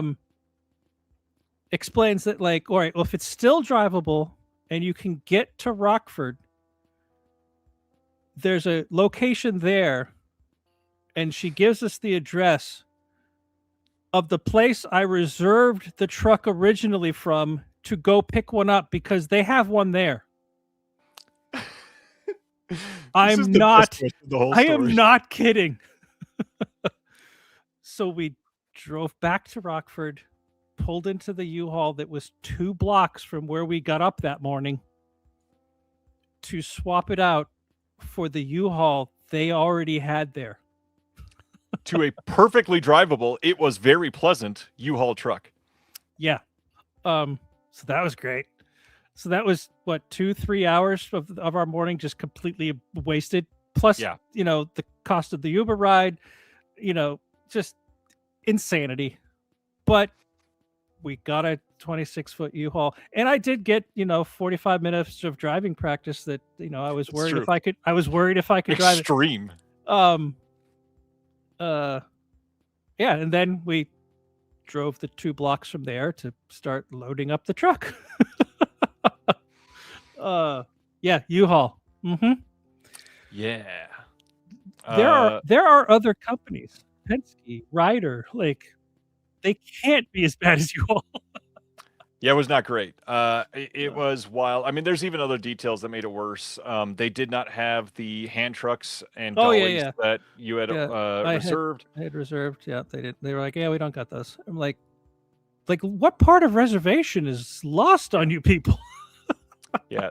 The lady that rented the first one to us, the broken down one, she was like, "I would probably look through this first. We just don't clean these at all." Oh yeah, yeah. She was like, "Yeah, she's like, you can get sanitary wipes if you want. Like, you can purchase sanitary wipes if you want." Crazy. Yeah. But then Chris was there. He drove in from Chicago, helped us load up the truck. There were 7 of us. Something a little like over that. an hour to load the truck up. With no brakes. That was just hauling ass for an hour. And then we hit the road. Drove 500 miles back to Lee's Summit. We did stop at the world's largest truck stop somewhere in the middle of Iowa. That was fun. I was really hoping to be able to see something like the world's largest ball of twine or something, but world's largest truck stop would have to do.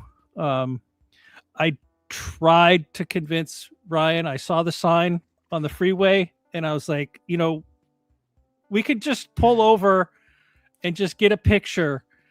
But we drove past the birthplace of John Wayne in Iowa. And we really, if anything about this entire adventure I'm kicking myself about is that we did not stop at John Wayne's birthplace. Yeah. Anyways, yeah. Hell of a day. We get back. I don't remember exactly what time, but it had to have been like 10:15 at night. My oldest kid was still awake because he was excited to see us. We walk in, he says hi, and then go straight to bed. We got Craig all set up, and meanwhile, there's a 26-foot U-Haul sitting in my driveway, taking up the sidewalk halfway. It was all of your driveway and all of the sidewalk. Luckily, it wasn't sticking out into the road as well. It was pretty close. And then that next day it was raining literally the entire day. There was no sun all day, basically. Unloaded everything the next day, got everything ready for the actual warehouse. Full-blown week of planning, driving around, looking at location stuff that we needed to. Took you to your first Kansas City barbecue. Any thoughts? Which is how I ended up hitting Kansas. This trip, I hit 3 states I'd never been in before. So, I'd never been in Iowa. I'd never been in Missouri. And then we went to dinner, which wasn't that far away. And we were in Kansas. Yeah. It was a great week. Honestly, it was a lot of fun. I'm had such a great time hanging out with you and your family and your kids and your fantastic fluffy dog. I don't know what I said, but now Alexa thinks I'm talking to him. That lady. Yeah, it was a great time. And then I left and completely ghosted his entire family and dog. Didn't say goodbye. I'm such a dick. Yeah, I was sitting at the airport and I was like, wow, I didn't say goodbye to anybody. I just got in the car and left. Yeah, it was a good time.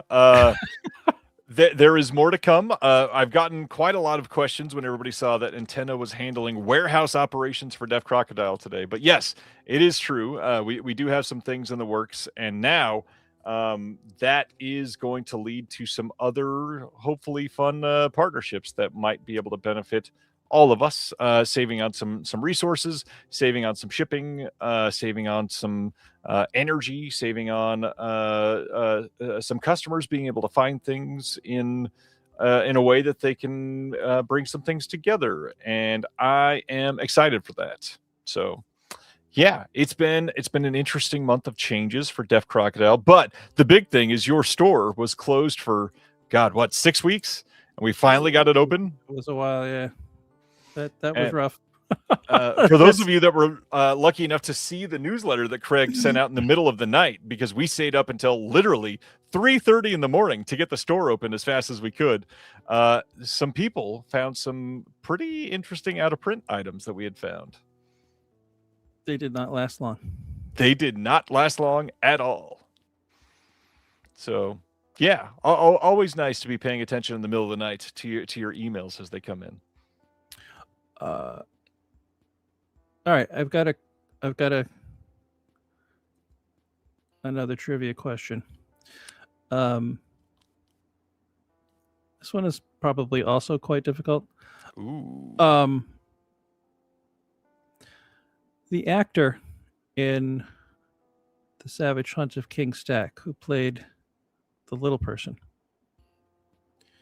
had a career outside of acting that was probably more significant than his acting career.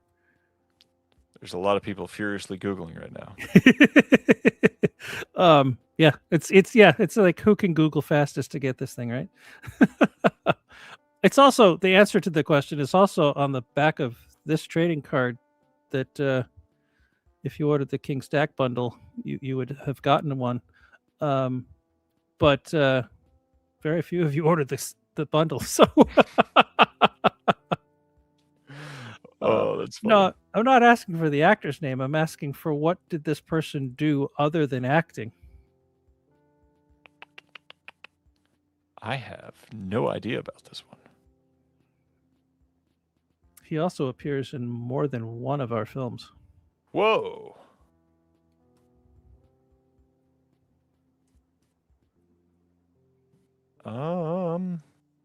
He was. That's a good answer. I've not heard a no yet, so hey, it's in the running. I think Robert Hubbard is close enough. Nuclear Amazing. physicist and authored more than 50 scientific works and inventions. Oh, geez. Well, Robert Hubbard. Yeah, send Ryan or me your address, and I will get a package in the mail for you. Funny enough, Robert is close enough. He could literally pick it up from my house. Amazing. Congrats, Robert. Yeah, if he wants to pick it up, then he could pick it up. I do find it funny when I see orders come in and I'm like, oh, that's just down the street. It's going to ship from across the country. Could have saved all that money, but no. Yeah, he is also, I believe he's also in, I think it said he was in Kinzaza as well. So yeah, I was surprised he's been in more than one of our films. I think he has a tiny role in Kinzaza. He might also be the wizard in Ruslan and Lamille. Jeez. Let me look this guy up.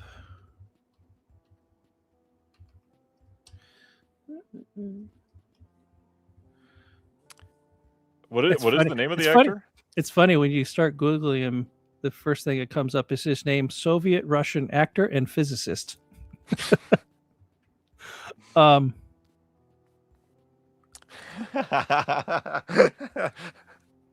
Kurgan said, "Tiny roll, Craig." Maybe we shouldn't use the word tiny roll. Oh yeah, so Kinzaza, Ruslan Lamilla, and King Stack. So he's been in 3 of our releases. Impressive. Is that Boris Plotnikov? Is that his name? No, Vladimir Fyodorov. Okay. But that's kind of amazing that. Yeah. I Make a mean, box set. it seems like that would be a fascinating documentary about him. Like, you're an actor in all these fantasy and sci-fi films, and a nuclear physicist. Just for fun. Jeez. Yeah. Yeah. I wonder which one was the hobby. It was definitely Kinzaza. All right, so warehouse move. You also got a big week ahead. Next week, the new round of subscriptions are getting announced. So pay attention starting on Monday to start seeing some of the titles revealed, and then next Friday you'll be able to purchase the next round of subscriptions. Yeah. So yeah, Monday we'll reveal 2 or 3 of the titles and explain the pricing. And there's we should mention it now. We're also changing the format of a lot of our releases. Most of our releases will no longer have a hard box and a separate square bound book. We're going to instead go to slip covers and a probably 48-page book that fits inside the case. For multiple reasons. It'll save us a lot of money. It'll save the buyers a lot of money. Yeah. We'll still be hiring artists for the slip covers. It'll be basically the same art that you would have gotten in a hard box. It's just going to be in a slip cover now. All the content will still be the same. But we'll still have all the bonus features that we always do. The two big bonuses, upsides for the consumer, is a hell of a lot less shelf space being used up. And if you're not into slipcovers, you're not going to miss out on the booklet, because that's going to be in every disc. Unlike the limited editions where the book was just in the limited edition, now the booklet will be with 2 essays will be in every edition. So it's pretty much all upside for everybody. Yeah. So somebody did ask if we're still going to use the Skinavo cases, and 99% sure no, because they just won't work with us on pricing. They're just so expensive. Yeah. So we're still going to try and use the same size. It's basically like the cases Radiance uses for their standard editions. It's the size and shape and width of the Criterion Skinavo cases. It just doesn't have the full height artwork. Right. But if you get the slip cover, it's full height artwork. So yeah, so lower prices, less shelf space, booklets for everybody. It just seemed like the right thing to do. Kurgan is asking for the roughish price cost on the sub, and essentially, like I said earlier, if you look at that third tier of memberships, it's going to be probably around-ish that amount, because that amount is usually in place to just perfectly cover exactly the cost of that and get you a little bit of a discount. So somewhere between, we'll say, $400 to $500 ish. Yeah, I mean, it just, for anybody listening that wants to get a subscription, it doesn't make sense to not just buy the membership and use your credit to buy the subscription. You pay less and you get more. So it is true. But yeah, I'm excited. I know a lot of the people in our Discord channel know a lot of the titles that are in the next 6 months. They don't know all of them. I have taken a lot of joy seeing some of the like wildly wrong guesses for the titles that we haven't disclosed. I'm very excited, particularly about one that we've not disclosed that nobody's even come close, which really surprised me because the people in the Discord, they ferret out what we're doing. It's kind of amazing sometimes how fast they figure out what's going on. Kind of scary. Yeah, it is. But this one still a surprise, and we're gonna save that one till Friday. You're gonna find that one out on Friday. And I hope people are as giddy and excited about it as I am. It's gonna be a big one. Yep, Richard's already working on cover art for it. Yep, we talked about it the other day, and very excited about that. Michael, the next sub opens up next Friday, and it will cover the rest of the year. So not the June titles that were just announced today, but July through December. And did we say the number of titles on the podcast today? I don't remember. I don't remember. Well, there's 12 releases. Right.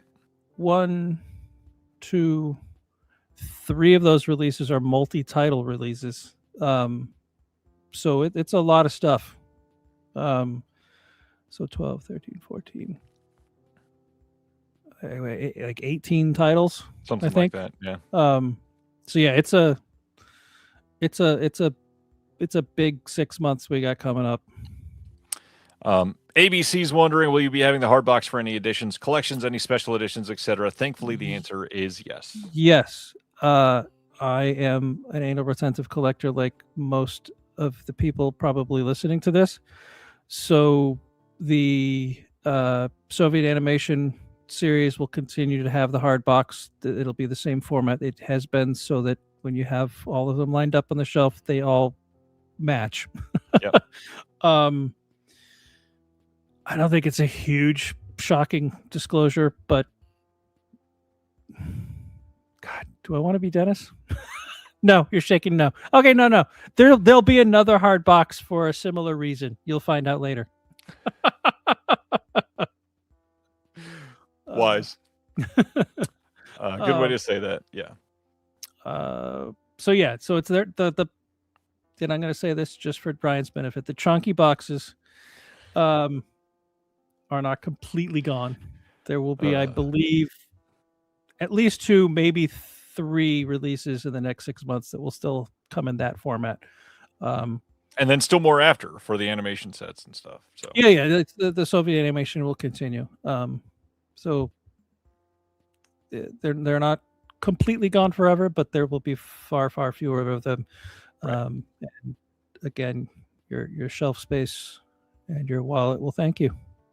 And your anal retentiveness of the collections will thank you as well. Yes, they will stay.